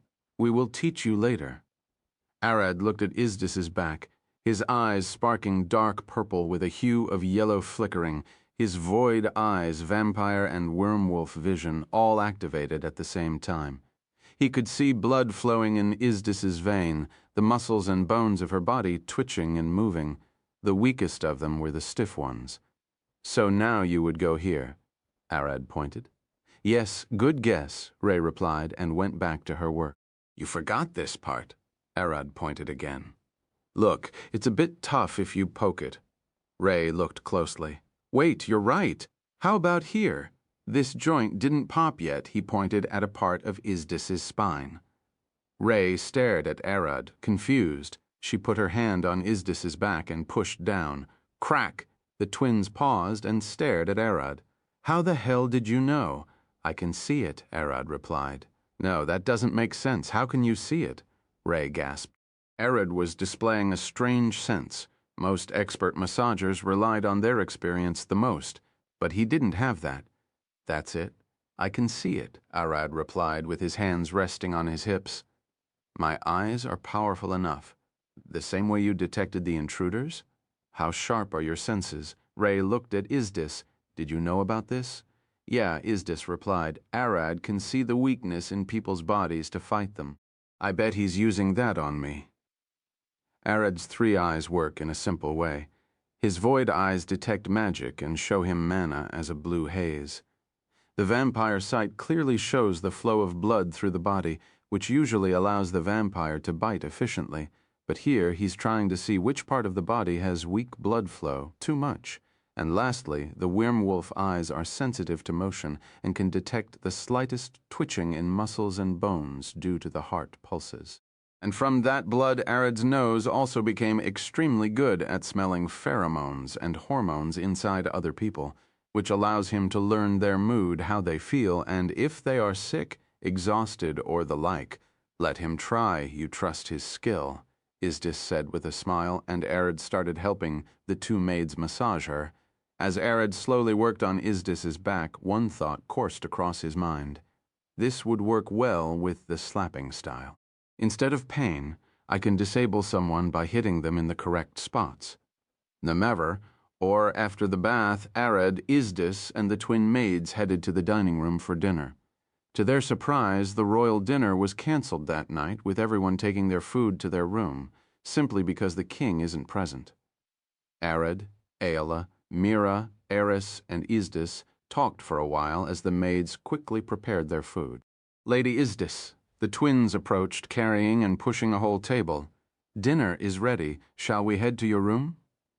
Arad and Izdis stood. It was time, Chapter 442, Izdis's Night V. Arad opened Izdis's room and walked inside, and she was behind him. The twin maids pushed the tray of food behind them and rested it in the middle of the room. Please rest. We'll get everything ready. The two maids bowed. Arad looked at the food and then at Izdis. Shall we eat somewhere else? Izdis's head twisted, staring at Arad with sparkling eyes. Really? We're going now. Her gasp scared the twins in the back, causing them to stop working. There, no reason not to, Arad replied, and Izdis jumped in place. Wait, I have to get my mantle. This would work as well. She rushed to the cabinet and pulled a mantle and a scarf. The two maids stared at them.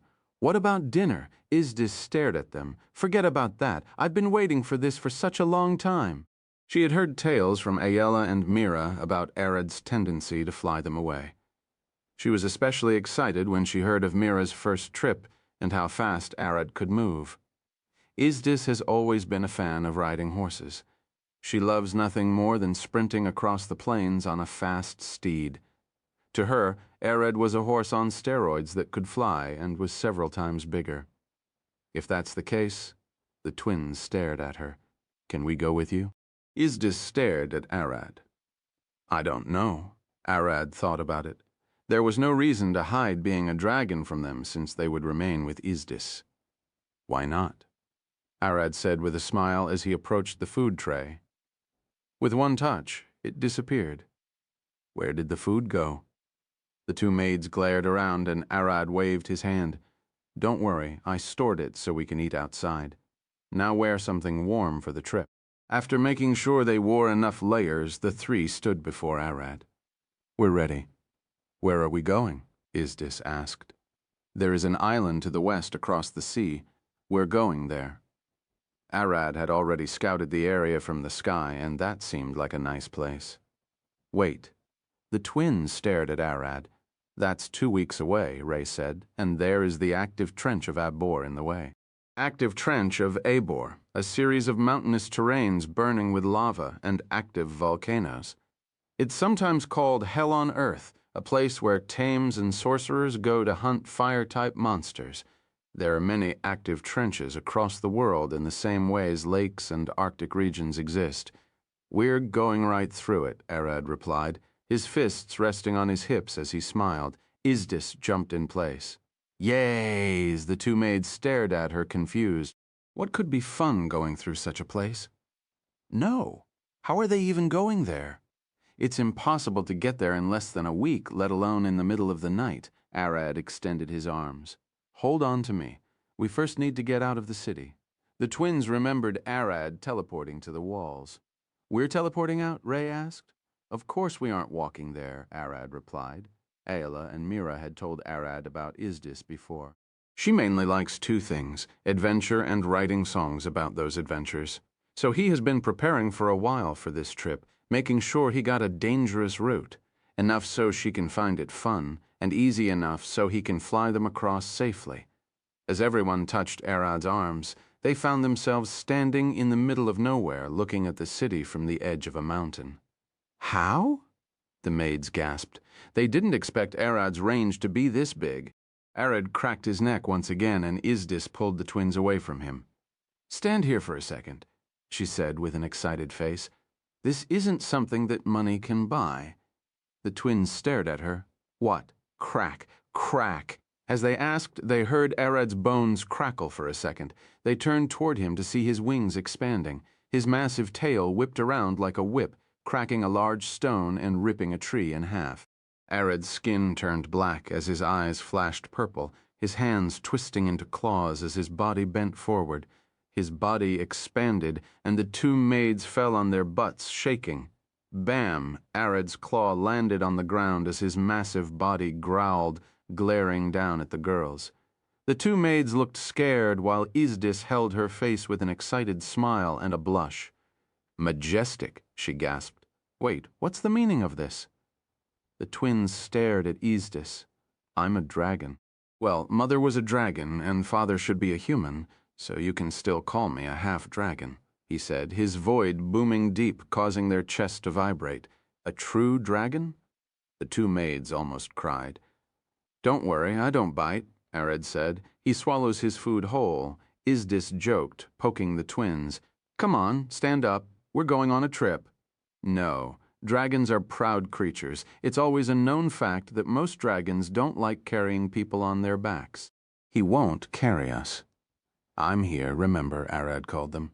Get on my back. I already prepared a saddle fastened with gravity magic. You won't fall. Izdis rushed to climb Arad's wing, taking a spot right above his neck.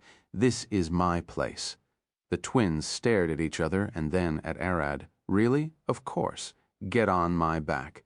He pointed with their claw, and they climbed his wing with fearful steps. Arad turned his neck and stared at them, making sure they were strapped well on his back. At the speed he intends to reach flying, the acceleration alone could kill them if they slipped outside the gravity magic on his back. Izdis lifted her hand. Ground trembles beneath the draconic claw, the mighty beast flying across the twilight sky, illuminated by the crescent moon, she said with a loud voice. A dragon's pride and arrogance is not narcissistic vile, but the power and freedom coming with it. Izdis looked down at Arad's head. If you're strong enough, you can do whatever you want, and no one would stop you. Those are dragons, right? She asked. Of course, if I want to carry my mate across the sky, I'm doing it, and I don't care what anyone says or thinks, Arad replied. Izdis looked at the twins. And there you have it. If a dragon wants to do anything, they will do it. That's their pride of might makes, right? As a dragon, freedom is your creed. As she said that, Arad started moving, slowly trotting across the forest. He picked up speed before lunging into the sky and expanding his wings. Chapter 443 Lost Red. Chapter 443 Lost Red. As Arad flapped his massive wings, Ray and Ray held for dear life as they saw the ground getting far away. Izdis screamed at the top of her lungs with a smile. This was the first time she flew like this and saw the world from above. Arad, how fast can you go? Faster than you expect. Hold on tight. Back in the castle, Eris opened her eyes as the night settled. She got out of her coffin and pushed it back under her bed. Arad had asked her to do something when he was out, and she had to start working. She walked toward her bag and opened it up. Inside it there was a large crystal orb, an appraisal orb, ding. The orb glows with white light, and Eris's stats show in front of her. Well, it's working. They are at an auxiliary chapter at the start of the book. It's free, so look it up. Stats can fill a whole chapter, so I would like to avoid them here. I better get moving. She tucked the ball in her pocket and walked out of her room. Flap, flap, flap! Arad soared across the sky, piercing the clouds at a high speed. Izdis couldn't get the smile out of her face, seeing how fast they were flying. She had heard of people riding griffins or Pegasus before, but she was sure none of them reached the speed a dragon could. Dragon riders are rare and a force to reckon with. I'm going down, Arad said. Hold tighter. Wait, Ray gasped. You're fine. There is no swash. Arad dived down toward the mountain range. Everyone screamed as they saw him flying directly toward a cliff. We will crash! Ray cried, her tears leaving a line in the air. Bam! Arad shifted his body weight and changed his direction. His claws touched the cliff wall as he started running on it at high speed. A dragon's claws are long and sharp, making them natural climbers, and it isn't strange to see dragons run on walls or cavern ceilings like it's the ground. Creak! Arad released his claws and slid across the wall, sliding beneath a massive stone archway in the blink of an eye. Crack! The moment Arad got out of the arch, a massive lizard emerged from the walls. An earth wyvern, Izdis shouted. Clap! Arad smacked the ground with his tail, causing his body to spin above the wyvern. His jaw clenched on the monster's neck as he ripped his throat apart. The twins stared back in horror as Arad ran past the wyvern. A monster that could terrorize a city had been killed in the blink of an eye. Thud, thud, thud, thud, thud! Arad ran on the ground for a while until he saw a cave entrance. The mountain was less than 4 kilometers wide, so he could do a small trick. Bam! He jumped up and expanded his wings, flying 1 meter above the ground at an extreme speed as he entered the cave. Everything went dark for a second before Arad ignited 2 flames on his horns, shedding light on the terrifying cavern they were flying inside.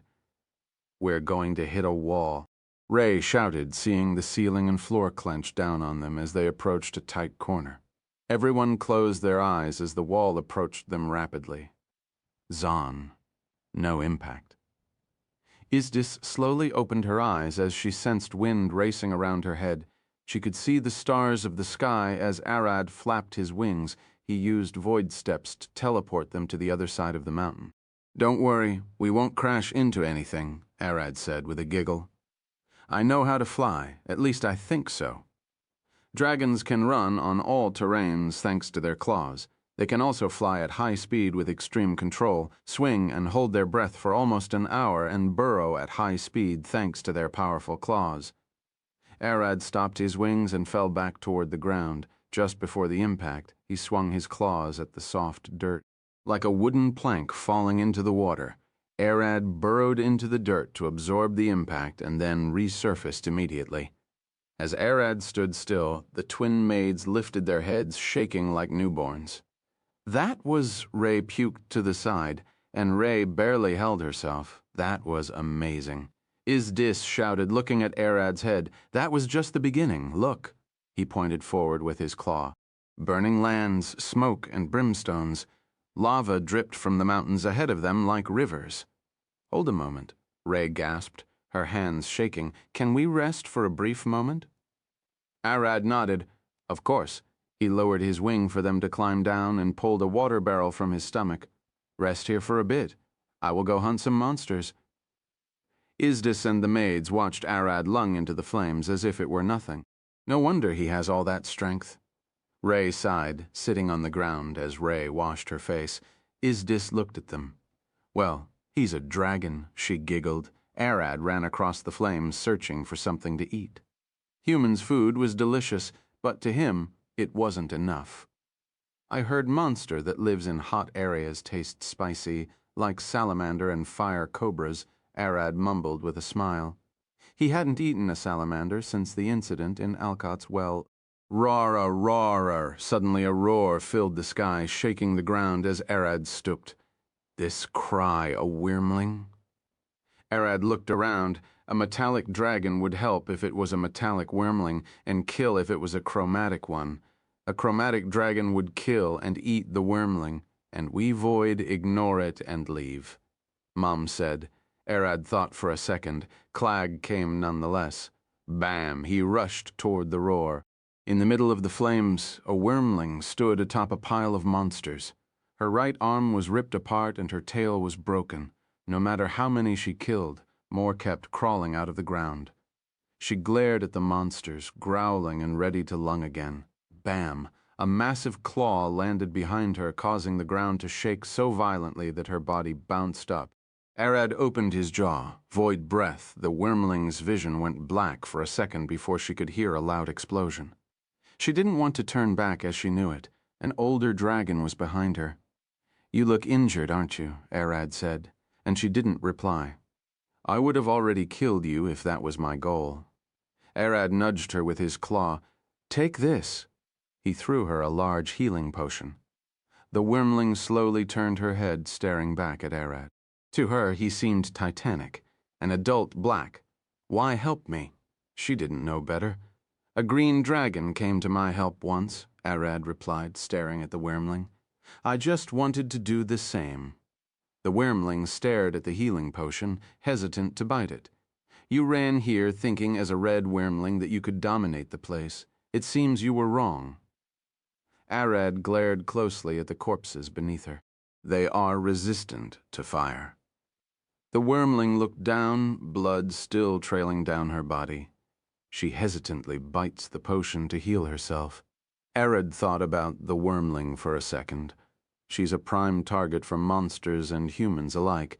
Since most people know how powerful dragons can get, they target them right after birth. "Come here," Arad lowered his head down, licking the wyrmling. "Here you go. Monsters should avoid you if they smell me on you. But that won't work on humans, so avoid them."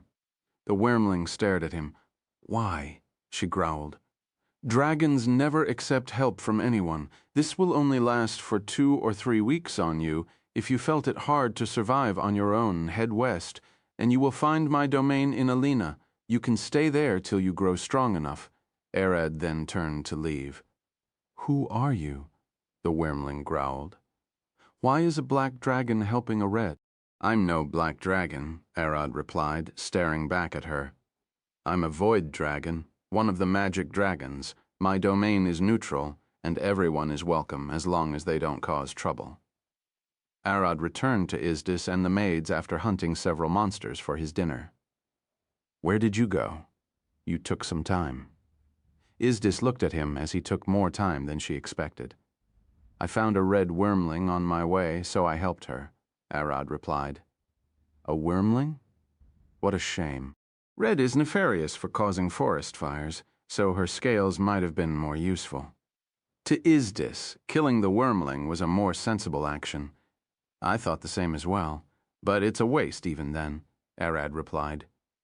"As a wyrmling, her scales and claws aren't that developed, and she won't have much of them either. It's better to only hunt adult dragons," he replied.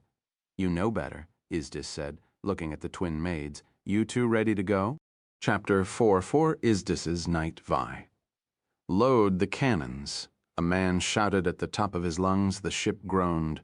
The deck cracking splash. A massive brown tentacle rose from the sea, grabbing one of the sailors and throwing him into the water. Bam. The watcher on the Crow glared down, the black flag flapping above his head, a cursed kraken. His eyes darted down toward the cargo's chamber. Cannon charges. He grabbed the rope off the sails and jumped down, cutting it with his skeleton as he glided across the splashing waves. The kraken swung his tentacle at the man, hitting the rope. Crack! The tope twisted and the sailor's body spun in the air. He fell face first but didn't remain down. His legs moved on their own, rushing to the cargo room. "I must get it." Bam. The tentacle rushed behind him, swinging the massive barrel. The sailor jumped at the door, breaking it and rolling into the chamber. His eyes darted around, spotting the cannon charges. small leather bags filled with black powder. He smiled, snatching 2 of them and running outside. "Monster, come here!" he shouted, hiding the bags beneath his shirt. Splash! A tentacle rose from the sea, rushing at him. "Fool monster, I will be your last meal." He smiled, thud. The tentacle stopped at the last moment. The Ced stood surprised, but it didn't take him long to notice why. Even he could tell the wave of magic rushing toward them. What? In that split second, he turned his head, seeing a black mass rushing toward them across the sky, a large body, massive wings and claws glittering beneath the stars. The water started shaking as the air rumbled. Draw, clap. Before the man could finish his scream, Arad flew past the ship, snatching the kraken by the tentacle with a bite. The kraken's massive body got pulled from the sea as Arad soared to the clouds, causing a massive wave that threw the ship into the sky. Splash! As the ship fell back on the water. The surviving sailors rolled on it, and one of them cried. What was that? A dragon. Look, another pointed with his finger at the sky. The sailor dropped the charges, staring at the sky. Maids? The other sailors looked at him. What? At that moment, I think I saw 2 maids crying on top of the dragon, he said, staring at the other pirates. Who cares about your death fantasies? Get the sails down and let's get out of here, the captain shouted in the back. We're lucky a dragon was hunting nearby. We must leave before he comes for us. In the sky, Arad flew into the clouds as Izdis shouted. We got him! Clack! The kraken wrapped his tentacles around Arad, tying his wings and neck. With his wings, Arad couldn't keep flying naturally. His body flipped upside down and the twins fell off. Only Izdis managed to stay by holding onto her saddle. Dry agrera, Ray and Ray screamed as they fell across the sky. Roar! Arad roared, swinging his claw at the kraken's head. Clack! The kraken had tentacles to spare and managed to hold Arad in place. Clang! Izdis pulled her sword. Grilled octopus. Swash! A tentacle rushed at her. Thud! She jumped from Arad's back and fell in the air, landing on the tentacle and running toward the kraken's head. Wash! The kraken sent another tentacle at her, but she managed to dodge it with grace. Boneless blob! She swung her sword at the monster's head. Clack! A tentacle wrapped around her body, squeezing her in place. Ah! She screamed before starting to laugh. Freeze! Crack! The kraken's tentacle froze and shattered as Izdis lunged forth and stabbed him in the head. Brain freeze! She laughed as the ice spread across the monster's head.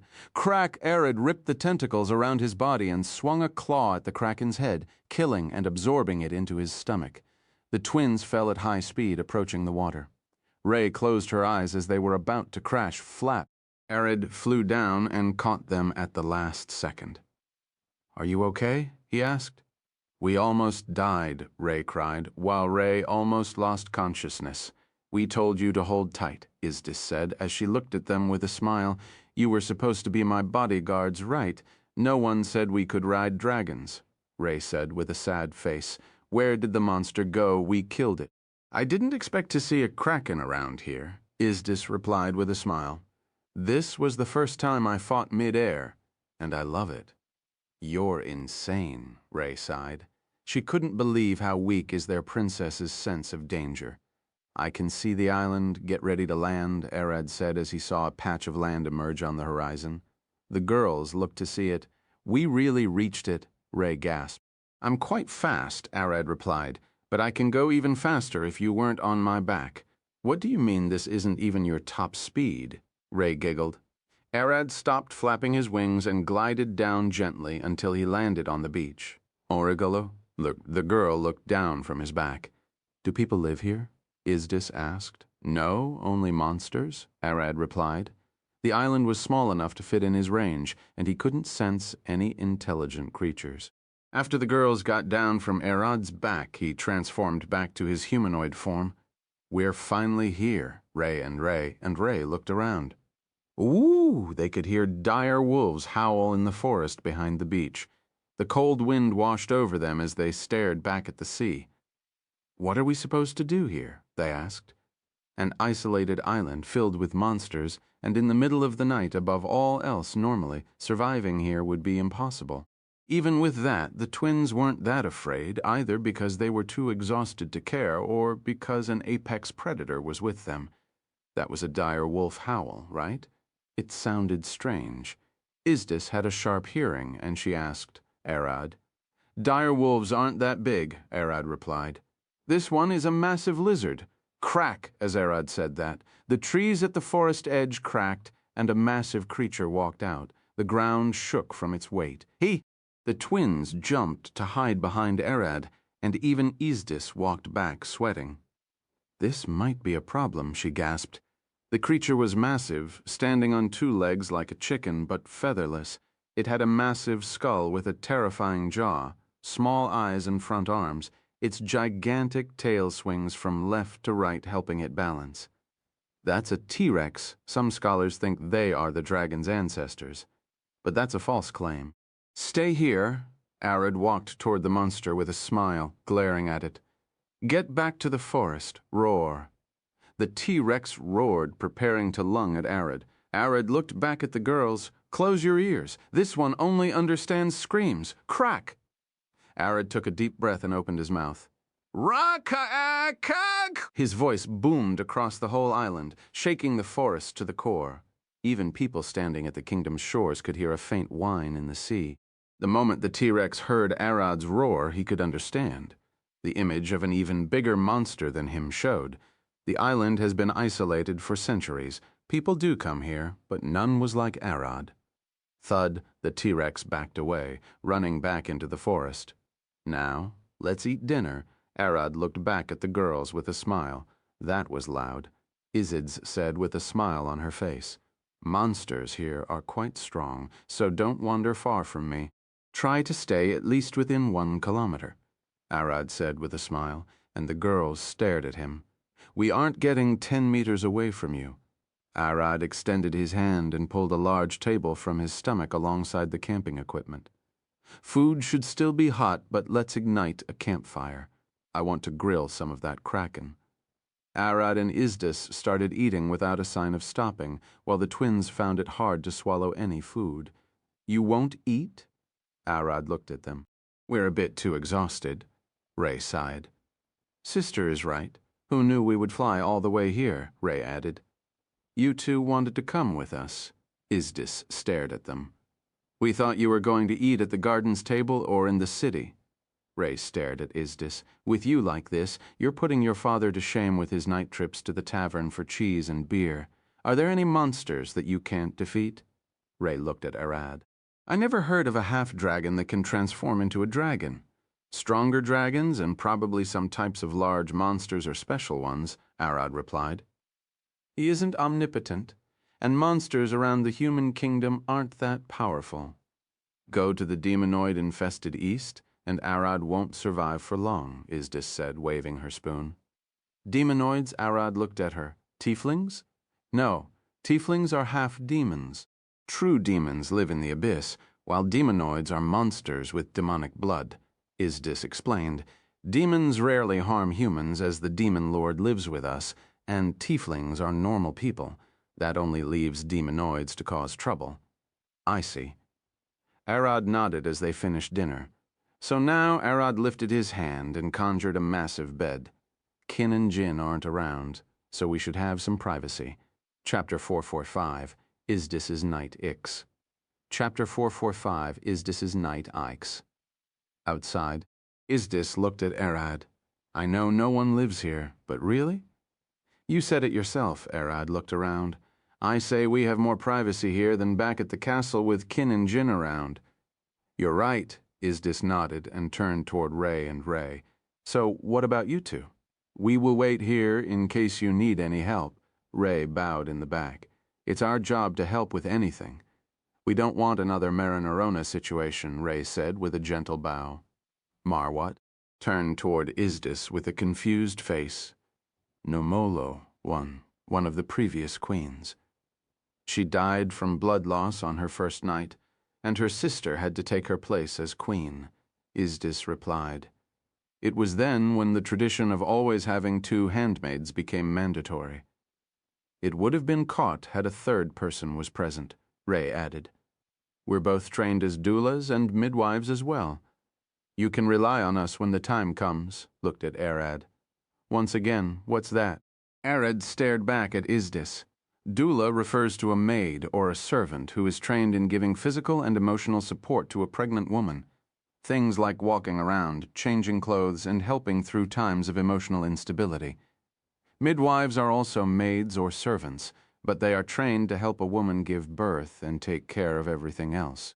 Izdis pointed at Ray and Ray. Their skills are unmatched. Ray looked at Izdis. You forgot the important parts. We're also expected to care for the baby and even breastfeed it if the mother got sick or didn't feel well, Ray added. Arad stared at the two maids. He was worried about any of the girls giving birth to an egg and how could that work, but now he could offload that to Ray and Ray to think about it. Then, I have a job for you two. Arad looked at the two maids. Find a way for a woman to safely give birth to a large egg. The twins looked at each other. Women don't give birth to eggs. We'll think about it, they replied. Both maids thought the same thing. It didn't matter whether that was true or false. It's their job to find it. Arad Izdis waved her hand, pulling Arad to the bed, and stared at the twins. Give us some space. The twins bowed. Have a good time. They started walking away before stopping. They turned around and looked at Arad. Call us if you find her boring. You two, Izdis, pointed her hand at them. Ice wave. A gust of freezing wind rushed at Ray and Ray, sending them flying. Each of them had a passive face as they landed beside the tents on their legs. They looked at each other. I thought she wouldn't control her magic, Ray said. She's still calm. Ray nodded. Beside the bed, Izdis panted as she glared toward the tents. Finally, they are gone. You're the one who wanted to bring them. Arad stared at her. Well, Izdis stared at him. Only in case we need them. She turned toward the bedside and looked inside her bag. From it, she pulled her biwa. Shall we start? Arad looked at her, confused.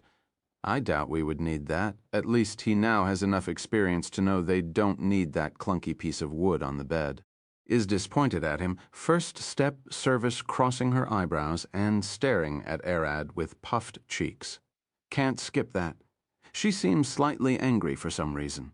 It better let her keep going. Go ahead. Arad nodded. Your show was the trip, and it was amazing. Now it's my turn. I shall show my worth as a bard, she smiled, pulling on the strings of her biwa, one sting after the other with no words complemented with graceful moves beside the campfire. Izdis danced and sang as Arad watched in silence. In the back, Arad could spot Ray staring at them with a passive face. She waved her arms around as if trying to say something. Humph! Humph! She kept repeating the same moves.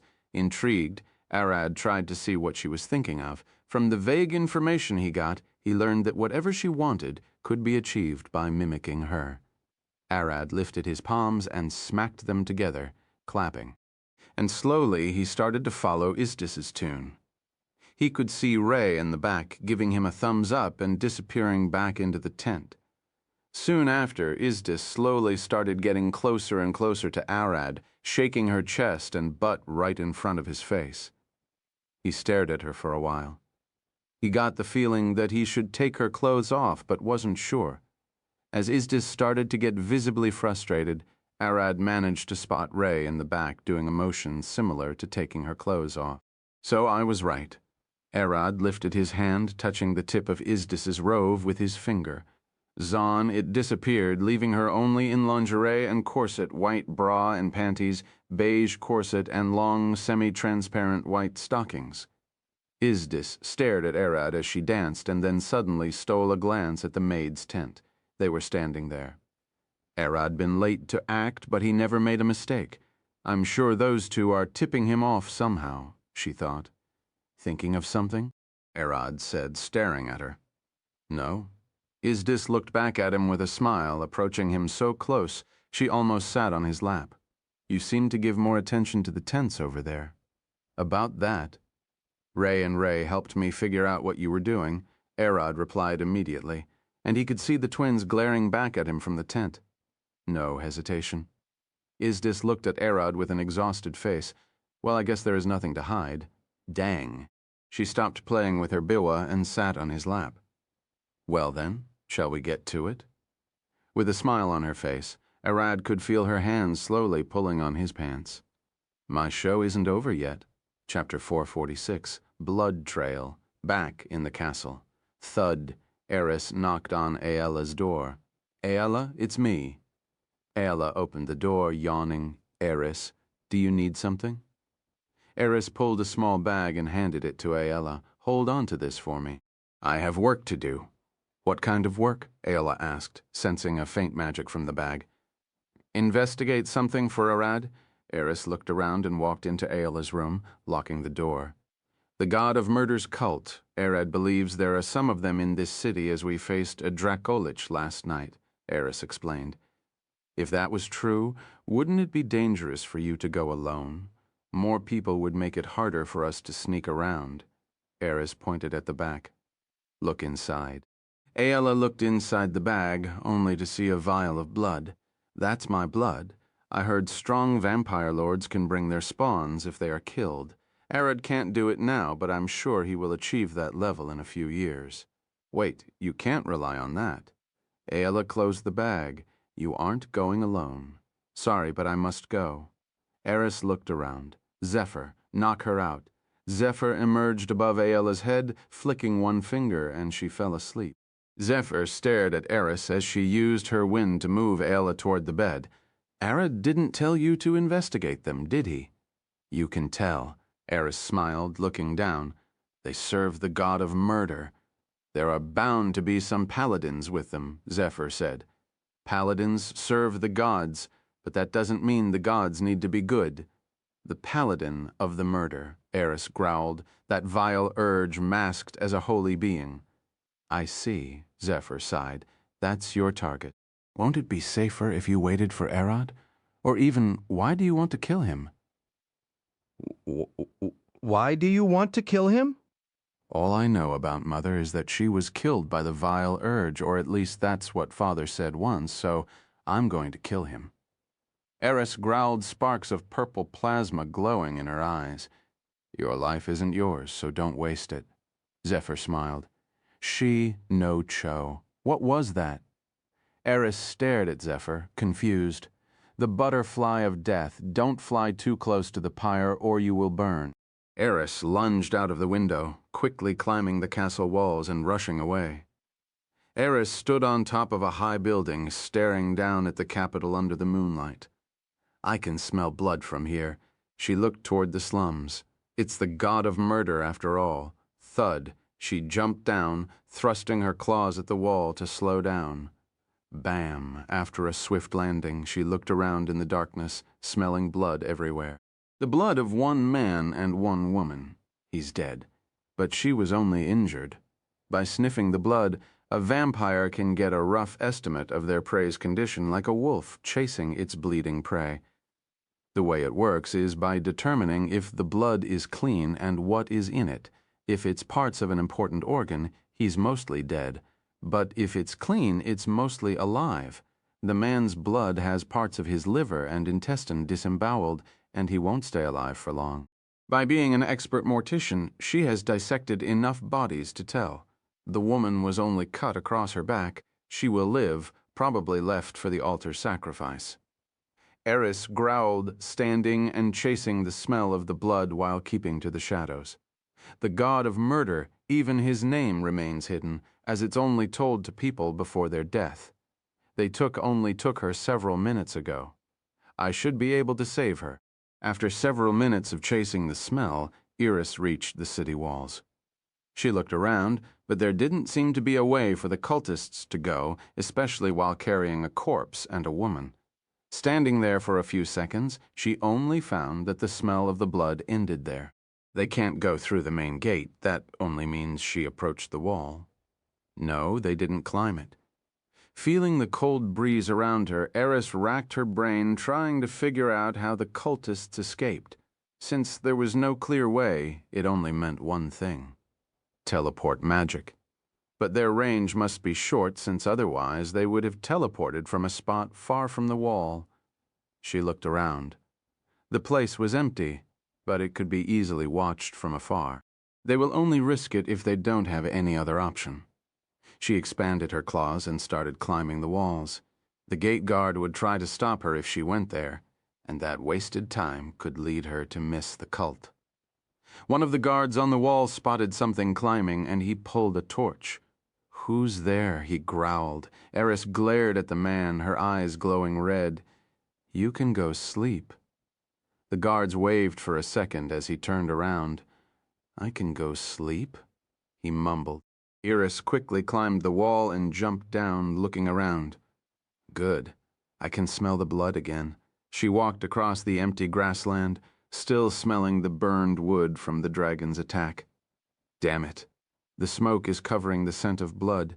I can't run, or I will lose track of it. Eris kept moving slowly until she reached an old farm.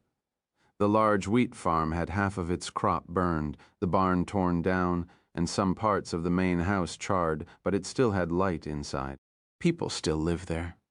Eris approached the door and took a big whiff. There is no mistaking it. The cult went through this house. Knock, knock. She knocked on the door. "Excuse me, is someone home?"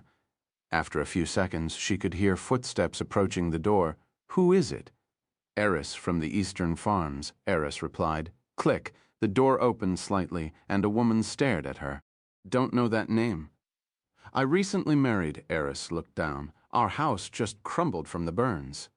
"I was wondering if I could spend the night inside," she asked, staring at the door. It was still closed with chains. She must convince the woman to open the door on her own, or she will alert the cult inside. "We're struggling on our own. Scram! Clap!" The woman smacked the door closed. "Look somewhere else. Only today, please. I can't keep walking," Eris called again. "You came here. Surely you can go somewhere else." The woman replied from the inside, and Eris could hear her going deeper into the house. "How about I make myself seem like a rare sacrifice? That has to change their minds. I'm pregnant and won't be able to move much," Eris called, and she could hear the woman inside stop. "It's working." Click. The woman opened the door. "Fine, but you leave at the first light." As Eris walked inside, she could see the chains flickering with magic at the door. It was the right call not to barge. "You sleep on the couch, rest, and I will bring you some water," the woman said with a smile, turning to head toward the kitchen. 3 people. This woman in front of me. One man was upstairs, and one just walked in through a door in the basement. The scent of blood is strong down there, so that must be the secret entrance. And he should have the key. Flicker. The candles flickered for a second as Eris opened her mouth. Crack. The woman gasped as she felt fangs digging into her neck. She tried to scream, but her neck felt numb. Thud, thud, using her elbow. The woman started smacking Eris on the stomach to force her away, but to no avail. The man upstairs walked down, seeing the woman struggling in Eris's mouth. "An intruder?" He growled, pulled an axe from his waist, and threw it. Eris used the woman as a body shield to stop the axe before dropping her and lunging forward, one foot on the table and another on the stairs, and in the blink of an eye her claws pierced the man's stomach. Thud. The man didn't flinch and swung his arms down, grabbing Eris by the head and smacking her on the face with his knee. Gra. He cried as his knee started bleeding, and Eris's fangs ripped clean through his flesh. Monst, before he could finish. She bit his neck, draining from all blood. Gah, disgusting. But I need the heal later. She wiped her lips as she looked at the basement door. What's the noise? The door opened, and a man walked out. His eyes darted across the room, seeing the woman's corpse on the ground. "We're crack!" Eris's hand reached down from the ceiling, catching the man by the face and lifting him up. He struggled, trying to swing his fist up and hitting Eris's hand. Rubberu R. Eris sighed, tanking all of his punches to her arm. "It's over." Crack. Her claws dug into his face, killing him on the spot. She jumped from the ceiling and landed beside the man, searching his pockets. Good. I found the keys. She pulled every key he had and went to the basement to try them all inside the dust-filled, old, musty basement. Eris easily saw a stone door hidden behind the barrels. Nice skills, but I can smell blood, so you aren't hiding it from me." After 3 attempts, she finally got the door open. As the massive door crackled open, Eris stood there glaring down. The rancid smell of the dead assaulted her nose. "A rotten morgue," she growled, taking a step inside. Her eyes glow with a faint purple flame decorated with a crimson glimmer. With each step, her blood boiled. "This place needs some cremation," she mumbled. Chapter 447, Rancid Blood. Chapter 447, Rancid Blood. After a few steps, darkness consumed the stairs as Eris pushed deeper. Tap. She could only hear her footsteps as she looked into the dark. The stairs have shifted into a humid, musty cave stinking with blood. She could feel it in her bones. This cave isn't a place someone should stroll into. Thud. The cave opened into a large cavern with stone stairs spiraling down into an open plateau. "You dare come back?" a voice called from the ceiling. A man stared at Eris as he stood in a balcony-like stone formation close to the ceiling. He pointed a bow at her. "Can't come here without murder. Don't worry." Eris stared at him with a smile. "I will embalm you soon, sacrifice the priests to their god, poetic for our god." The man smiled. "But your blood is far better for the job." He pulled the string. "Murder her." Eris could hear several bows getting tight. She took a deep whiff of the air, but couldn't catch where they were hiding. The stench of blood masked everything. She smiled. Fush, a fiery spear emerged in her palm, shedding light on the endless darkness. "Try if you can." With one powerful jerk, she threw the spear toward the man on the balcony, blasting a hole in his skull. At that moment, Eris could see 10 arrows around her body. Her eyes darted between them, quickly deducing where they came from. "Found you, Swash." She dashed to the side, her eyes leaving a red trail. Crack. Claws extended from her feet as she started running across the wall with a smile, dodging the tens of arrows coming her way. Thud. Her head jolted at an extreme speed, dodging the last arrows as she lunged at one of the archers. Surprise. The man pulled a dagger and swung at her with a smile on his face. "Die."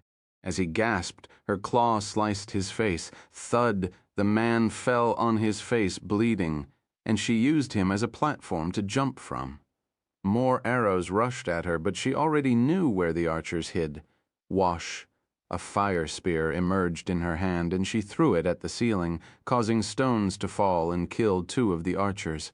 As the dusk masked the darkness even further, the cultist archers could only see the red trails of Eris's eyes flashing in the dark. Her footsteps were as silent as cats, but her slashes left a gory and mushy echo in the air after a few seconds. Only one cultist remained. "Magnificent murder," he said with a smile. Thud. Eris emerged from the darkness behind him, swinging her claw. "But I'm blessed." With a smile on his face, he turned and deflected her strike. Bam! Punching her in the face, he sends her flying back. "The more of my companions die, the stronger I get." His fist crackled with strange red magic. "Swash!" Eris quickly regained her stance and lunged at him. "Your blessing means nothing." She swung her claw again, but he deflected it, countering with a punch that she dodged. "Lucky," he said with a smile. Crack! In the blink of an eye, Eris lifted her leg at a tremendous speed, hitting the man's jewels as hard as she could. His eyes almost popped out of their socket as his breath stopped. Got the strength and speed, but not the skill to control them. Bam! Bam! She gave him another 2 kicks to the jewels, dropping him on his knees. Thwack! In the blink of an eye, she hit him with her knee to the jaw, lifting his body up. There is only one man. Eris growled, punching the man in the chest and shattering one of his ribs. "That I would." 2 claw stabs to the guts almost drew his intestines. "To hit me." She unleashed a barrage of punches at the man's chest, tattering his bones. In the face. Clap. She smacked him in the face with an open palm, following it with a downward punch to the collarbone, shattering it. "And get away with it." In the blink of an eye, she swung her claw and ripped the man's throat, knocking his body to the ground. Crack! Her foot landed on his skull, and he isn't you, with just enough force, she forced his brain out. Eris stared around at the bloodbath, remembering the old days in Rita City where she killed for money and food. We might not be so different after all. She walked deeper into the cave before Eris defeated one of Alice Dagon's projections. That feat alone put her on a power level compared to S ranks, as with the combination of her bloodline magic and vampiric nature, she won't be killed with normal means. A long hallway of smooth and marbled stones spread in front of Eris, leading to a massive stone door. A dreadful aura emanated from the cracks, chilling the air. An ancient burial. They must be using it as a temporary base. Since where those lunatics were holed up here, she approached the door, touching it. The door remained sealed, refusing to budge an inch no matter how strongly she pushed. Eris looked around, inspecting the area around the door, only to find the murder god symbol on the ground. A sacrifice? No, something else. Mistress, did you come back? A squeaky voice came from the dark, startling Eris. She lunged forth, catching the ugly creature. Red, tiny, and disgusting, long ears, mangled eyes, and a massive nose. The stench of the hells reeked of the cursed being, an imp, drenched in its own blood. Monster. Eris growled. Mistress, I'm no monster, I swear, the creature cried. No, wait, you aren't mistress. She's already dead. What are you? Eris extended her claws, ready to open the creature like a pumpkin. Name's Pin. Ugly Pin, mistress, called Pin. The creature lifted his hands. I'm Mistress Dimitrix's loyal pet. Thud. Eris threw the creature on the ground. Mother's pet? Cough. Cough. Pin coughed, rubbing his neck. Rough with Pin, just like your mother was. I like it. He smiled. Why are you here? Eris growled, willing to listen to the creature, but still considering turning him to ash. Ahem, Pin cleared his throat from the blood and looked at Eris. Since your mother failed her task, Pin was sentenced to kill himself over and over and over until the god of murder willed me free. Eris stared at the creature. What mixed you, mother, and the god of murder? She couldn't understand what the god of murder had to do with it all, and why he had a say in her mother's familiar. Your mother was a candidate to inherit this place and lead the believers of blood to salvation. Pin lifted his hands. Pin was excited, drenched in joy as she almost stood atop this disgusting place. But alas, she failed. He shook his head. The blood in his eyes flowed. But that doesn't matter now. Past is past. It matters. Eris growled, conjuring her spear and pointing it at Pin's head. It isn't for Pin to speak in the matter now. He waved his hand, moving out of the way and leaving Eris facing the massive door. You're her daughter and the rightful heir, and I shall be your little pet. He giggled. Crack. The door cracked as it slowly opened.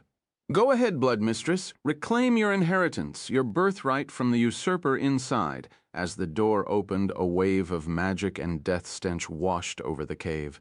What a magnificent odor. Pin twitched, sniffing the air, like a rotten rat on the street of a sunny summer day, utterly disgusting. Eris glared back at Pin. Go ahead, mistress. Pin opened the door for you. My, the god of murder watch over you, he said with a grin. Cling, Eris pointed her plasma spear at his neck. Pin lifted his hands. Pin is sorry, mistress. I forget my usual compliments. His head twitched.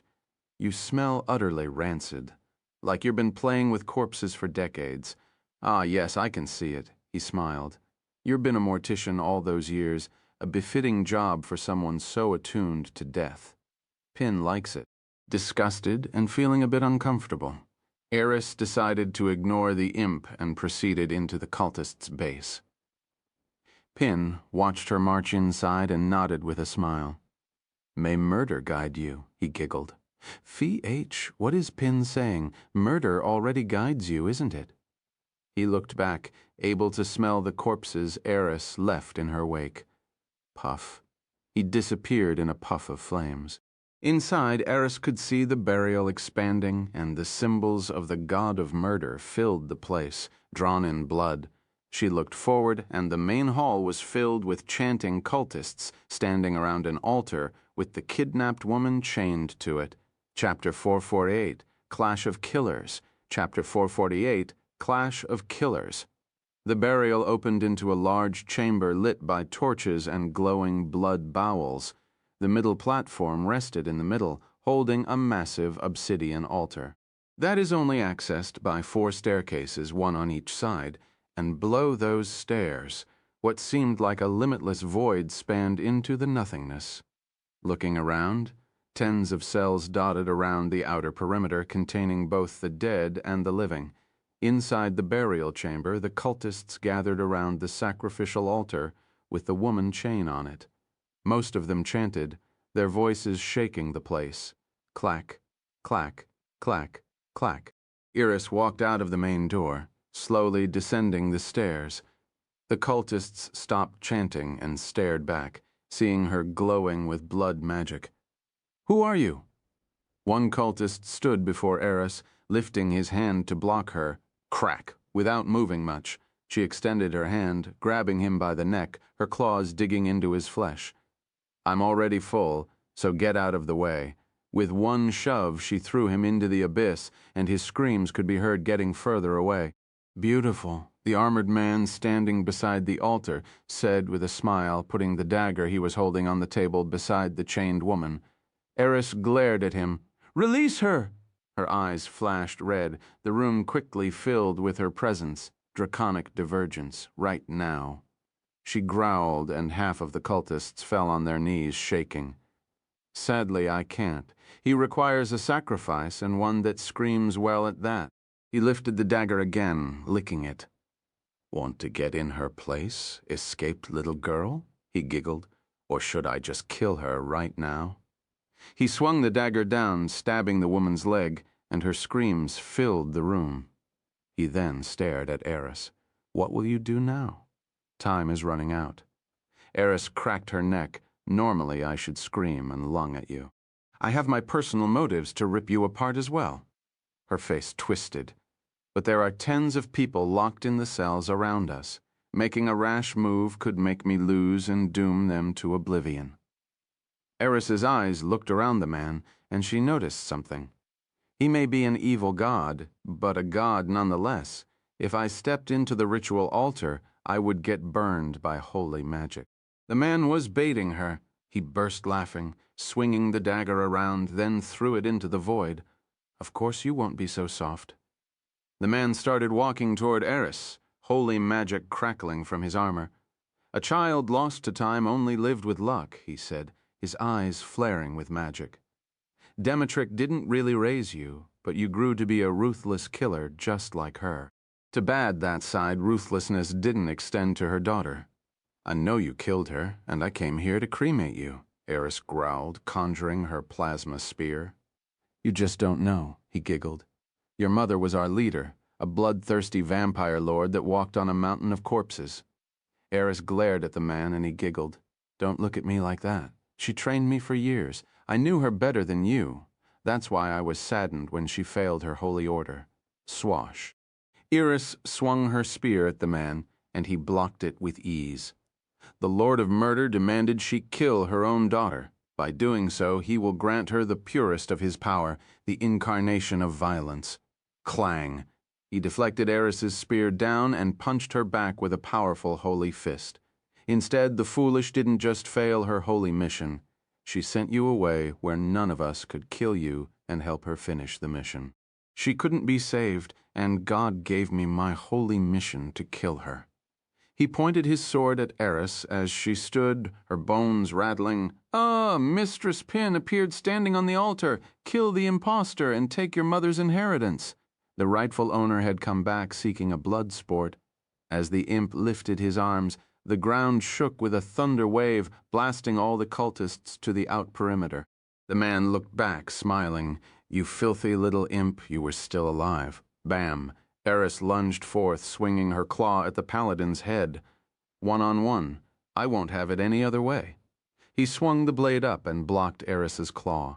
Kadon! Plasma engulfed Eris's foot as she sent a kick at the paladin's head. Clang! He deflected the kick with his blade, only to see Eris's other claw flying at his face.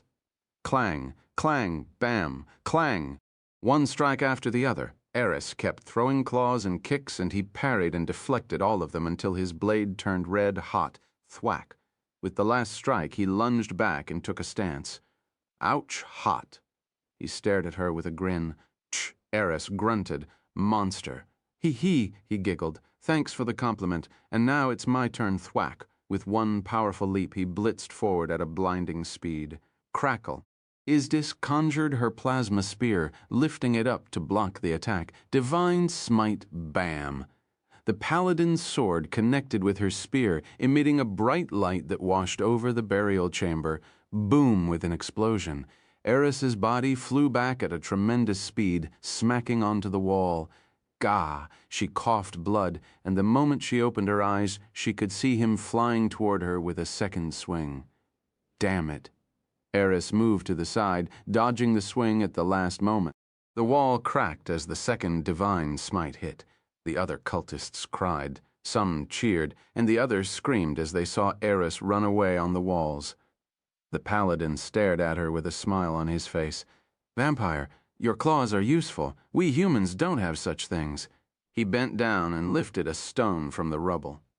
Novler, have you heard of stoning?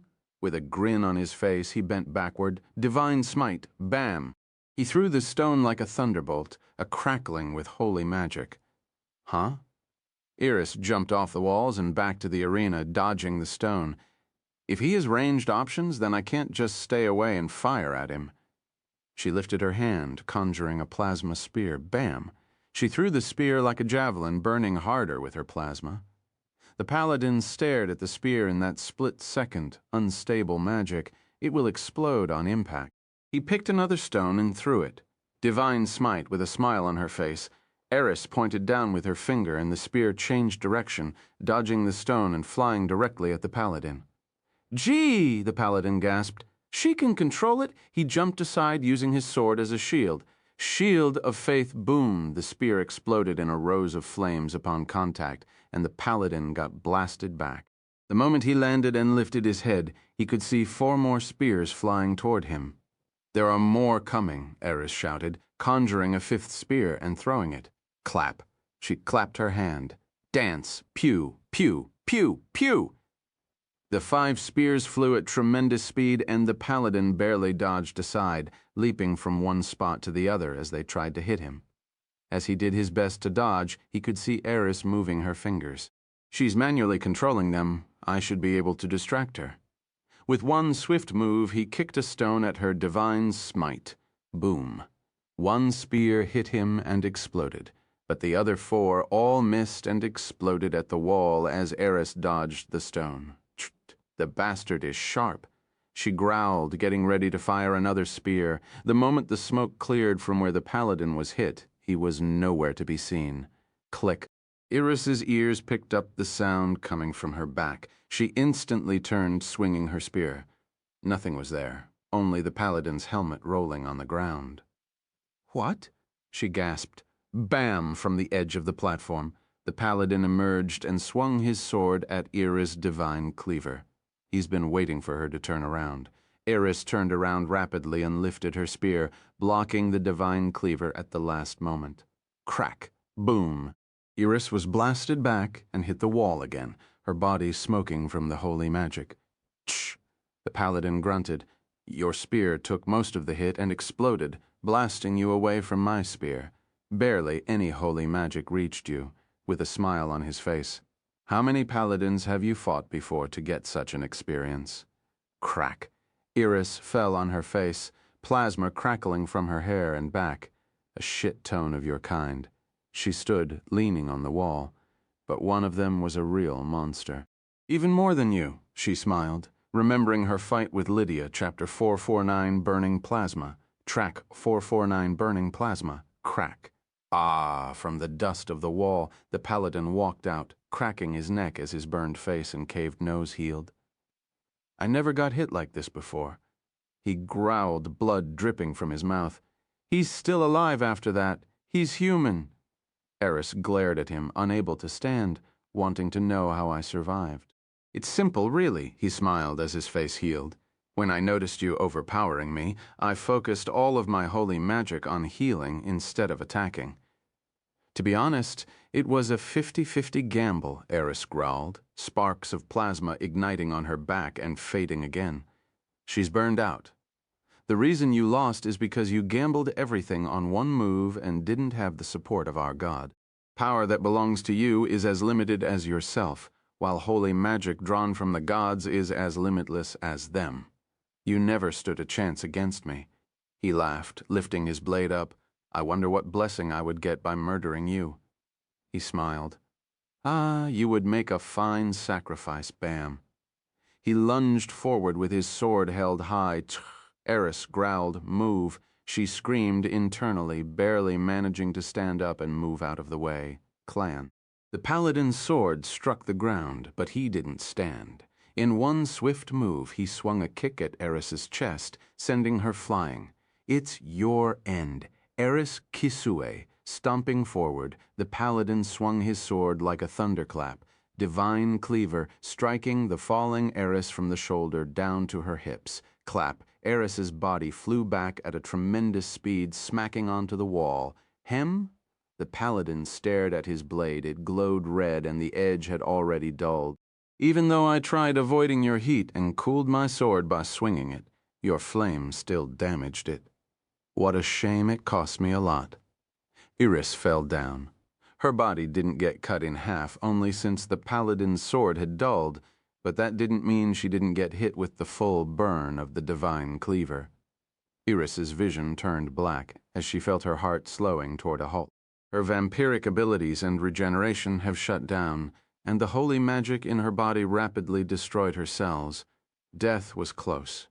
It's finally my funeral. Eris thought, I shouldn't go without cremation. With all of her vampiric powers gone, she only had one last thing. Unleashed plasma, she would simply release all the draconic magic in her blood, causing it to explode and kill herself and everyone else around. One last burst of heat, Eris lifted her arms, fists closed. Spark of plasma, back to ash. She mumbled, and the paladin instantly jumped back, sweating. A dying dragon, she has something hidden. It was a known fact that a grown dragon never goes down easily, and the white dragon that attacked recently was the greatest example. He could feel it in his bones. She's a dying dragon. Nothing could be more dangerous. Eris stared forward at the paladin, her blood slowly lighting with a purple glow. Crack. Eris remembered a day when she fought Arad in a mock battle, and he punched her in the face each time she approached him. Hey, can you stop? Eris growled, glaring at Arad. No. Why are you talking instead of hitting back? Arad replied, staring at her. You're stronger and faster than me. Trying to punch you stupid. I would only open myself for a counter, Eris replied. She had already tried and failed. Arad thought, approaching her. When I first took you in, I thought that I got myself a Dakina mate. But I seem to have been wrong. You're more elvish than draconic. He looked at her face. I'm a half-dragon. Eris glared at him. Then act like a Dracina. Why do you give up like elves or humans? Arad stood there, eyeing her. I'm weaker than you, and that's a fact. I have to act per that in a fight if I'm to have a chance at winning. Eris stared back at him. Forget that. I'm your spawn as well. I might have no chance at winning against you. Arad nodded. You really aren't a Dracina. No heat, no arrogance, and no anger. When a dragon takes a Dracina as a mate by dominating her in a fight, she will submit, but that's only on the surface.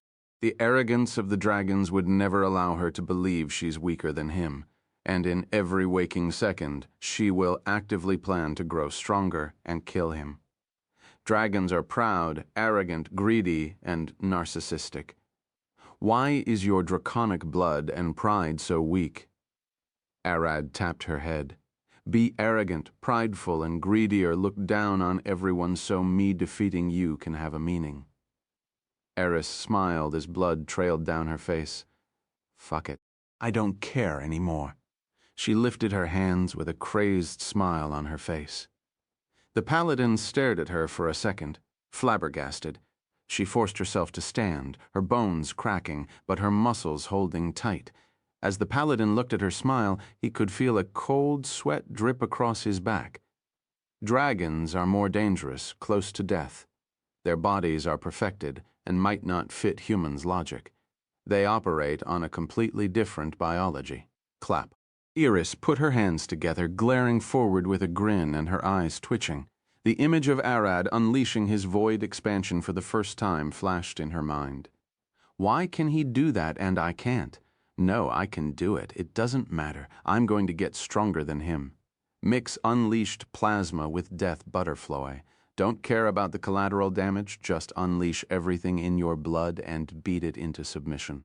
She mumbled, I'm not getting beaten by my own blood. That would be a disgrace.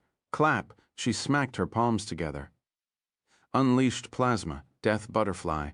Her body burst into plasma, sending a wave of heat that started melting the ground. Plasma expansion, purple sun, chapter 450. Plasma expansion, purple sun, plasma expansion, purple sun. Eris shouted, and the paladin lunged at her, swinging his sword down. I won't let you, he yelled. Divine cleaver, Eris lifted her hand, plasma bursting from her back into butterfly-like wings. Clang. She caught the divine cleaver in her hand, the plasma forming a thick layer between her palm and the holy magic of the blade. Sparks flew everywhere as the ground beneath Eris's feet cracked and melted. Gee, the paladin gasped, impossible. A vampire caught a divine cleaver. As Eris glared at him, it was apparent. What he faced now wasn't a vampire but a Dracaena. Looking at her eyes, he could see they had already shifted into cat-like eyes, flashing with a deep purple glow. Human, Eris growled. Burn, be dump, be a dump. Eris's heart started racing as her blood sparked with a purple wave of plasma. Vroom, in the blink of an eye. Her heartbeats accelerated to hundreds. The paladin's sword started melting as the compressed plasma exploded from her body, filling a 10-meter radius sphere. Some tried to look at the battlefield, but they got blinded as the magnificent glow of what Eris conjured was too much for the human eye to bear. A purple sun emerged. Everything had happened in a flash from her standing up to the sphere exploding. No one had a moment to consider or run away. Hagra! The woman chained to the altar screamed as her chains and shackles started melting on her, and all the cultists were forced out due to the heat. The imprisoned sacrifices in the cells crawled to the corners, dumping every drop of water and blood on their body as the bars of their cells bent and twisted. A purple sun had emerged in the middle of the burial, shining with a blinding light. Its heat radiated through the ground and the cave walls expanding toward the surface. Up in the city, people suddenly felt it getting hotter and hotter. In the castle, Kin and Jin, who were going around to check on the king, froze, their senses screaming as the compressed magic and heat spread across the city. They looked down. A purple dragon. Jin gasped. No, I know this magic. It's that girl that came with Arad, Eris. Kin said crack. The paladin's sword evaporated as Eris took a step forward, the purple sun moving with her. Unleashed plasma constantly released more plasma from Eris's body, and she forced it to stay in one sphere, using Death Butterfly that only meant that the plasma's density increased by a second. T.H. Dawn! Holy magic burst from the paladin's body, trying to keep him from evaporating, but that was useless. With each passing moment, the purple sun heated the ground beneath it into plasma and absorbed it, getting even heavier to the point it started pulling matter in. But that only meant that preventing it from exploding was getting even harder. With a smile on her face, Eris took another step forward, shaking the whole cave as the purple sun almost detonated. Gah! The paladin screamed as Eris grabbed him by the face. Die! Swash! In the blink of an eye, his body evaporated without a trace left. Eris could feel the purple sun trying to expand any moment. Now it will explode and level the whole cavern, if not the city above. But then suddenly, the sun faded with Eris feeling her magic fade away. She fell face first to the ground, plasma crackling from her body as everyone screamed in agony around her, burned and blinded by her sun. She lay there on top of the molten ground. Her consciousness slipped away. Mistress, Pin said with a smile, standing at the altar. You win. The bastard is dead. Now he's coming. He laughed, lifting his hands, and his body cracked. Limb by limb he twisted and turned until every last blood got squeezed from him. The blood slowly moved forth, bubbling. It levitated, taking shape, and finally ending in a humanoid form. The being moved his head, looking around, and then at Eris, gargling as he tried to speak. Words finally came out from his mouth as his body twisted like a mass of writhing worms. I didn't expect that idiot to die, said the god of murder. But today you take upon your mother's legacy as my new servant. He lifted his hand, and the imp's blood rushed toward Eris. I've been looking for an avatar for myself for a while, and you will make a good one. My last avatar went rogue, you see. He's trying to concure my power for his own gain, but he's a fool. Eris screamed as the blood tried to enter the body, but resisting a god's will was impossible for mortals, and on top of that, she was already drained from every drop of her power. But yet the dragons never bow easily. The god felt her soul fighting back, pushing against his holy magic with its very existence. Struggling, dragons are always a pain to deal with, the murder god said, but he then gasped, feeling a foot on his head. Ara? Ara? I believe I said anything sun-related is mine to deal with. A woman's voice came from behind him, not when it a rightful owner to my religion. The murder god growled, his voice shaking as the being behind him giggled. I don't care, splat. The woman said, and a crushing sound was heard. Here you go. I didn't expect a mortal to almost birth a son. It would have blasted the whole city if I had been late. The blood trying to rush into Eris's body faded, and she fell back to the ground. The god's presence disappeared as only the burned sacrifices' screams filled the air. Buzz! Zephyr flew across the cave till she reached the cavern, seeing everyone cry and scream their lungs out from severe burns, only Eris unconscious on the ground. Oh my, you messed the whole place. She flew and lifted her with wind magic. I knew you were in trouble when your magic filled the city. What the hell did you unleash here? She looked around, everyone melted and glowing red hot. Zephyr looked around. The paladin army is already coming. They will save whoever can be saved of you. In the meantime, I have to make sure this one remains alive. She flew with Eris, waving her hand to the screaming sacrifices and cultists. As Zephyr flew out at a blinding speed, they went past the rushing paladin army.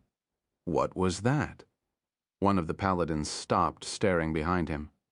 I ignore it, the paladin general growled. He knew it was Zephyr, as she was the one who called him. We have more work inside. Zephyr flew with Eris as fast as she could, heading directly toward the castle. Lydia, Eris needs healing. She busted through the window, seeing Lydia fully armored and ready to run outside. Lydia stared back in surprise as she saw Zephyr carrying Eris with a red face, exhausted from the trip. What happened? She asked.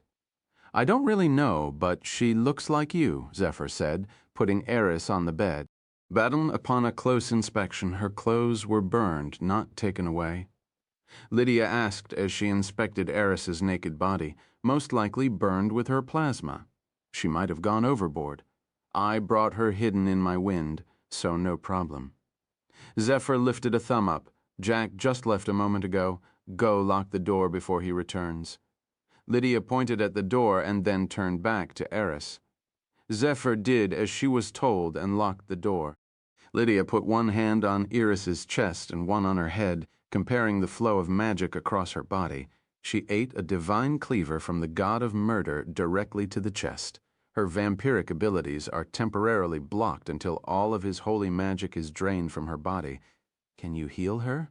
Zephyr asked. A healing spell would kill her. All I can do is try to remove his holy magic. But it's strange. Lydia scratched her head. What is it?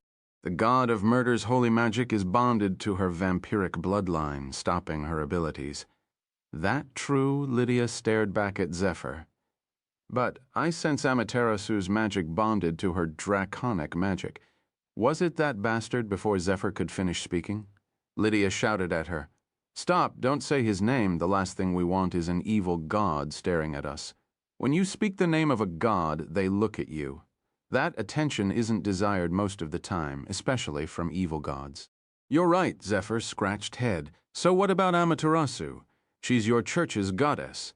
The goddess of the sun and eclipse, she rules over dusk and dawn. Lydia looked back at Eris. I think that she took a divine cleaver, shifting the balance of powers between her draconic and vampiric blood. Therefore, as a last resort, she pulled something from her draconic bloodline that aligned with Amaterasu's portfolio, and the goddess interfered. She angered her? Zephyr asked. Amaterasu is a fickle mistress, but she isn't evil. The fact Eris is still alive tells me she probably impressed her. Lydia waved her hand over Eris's body. Pulling her holy magic is easy, and then would clean the murder god's holy magic. She got to work. In the meantime, bring us some healing potions at once. Zephyr flew out as fast as she could.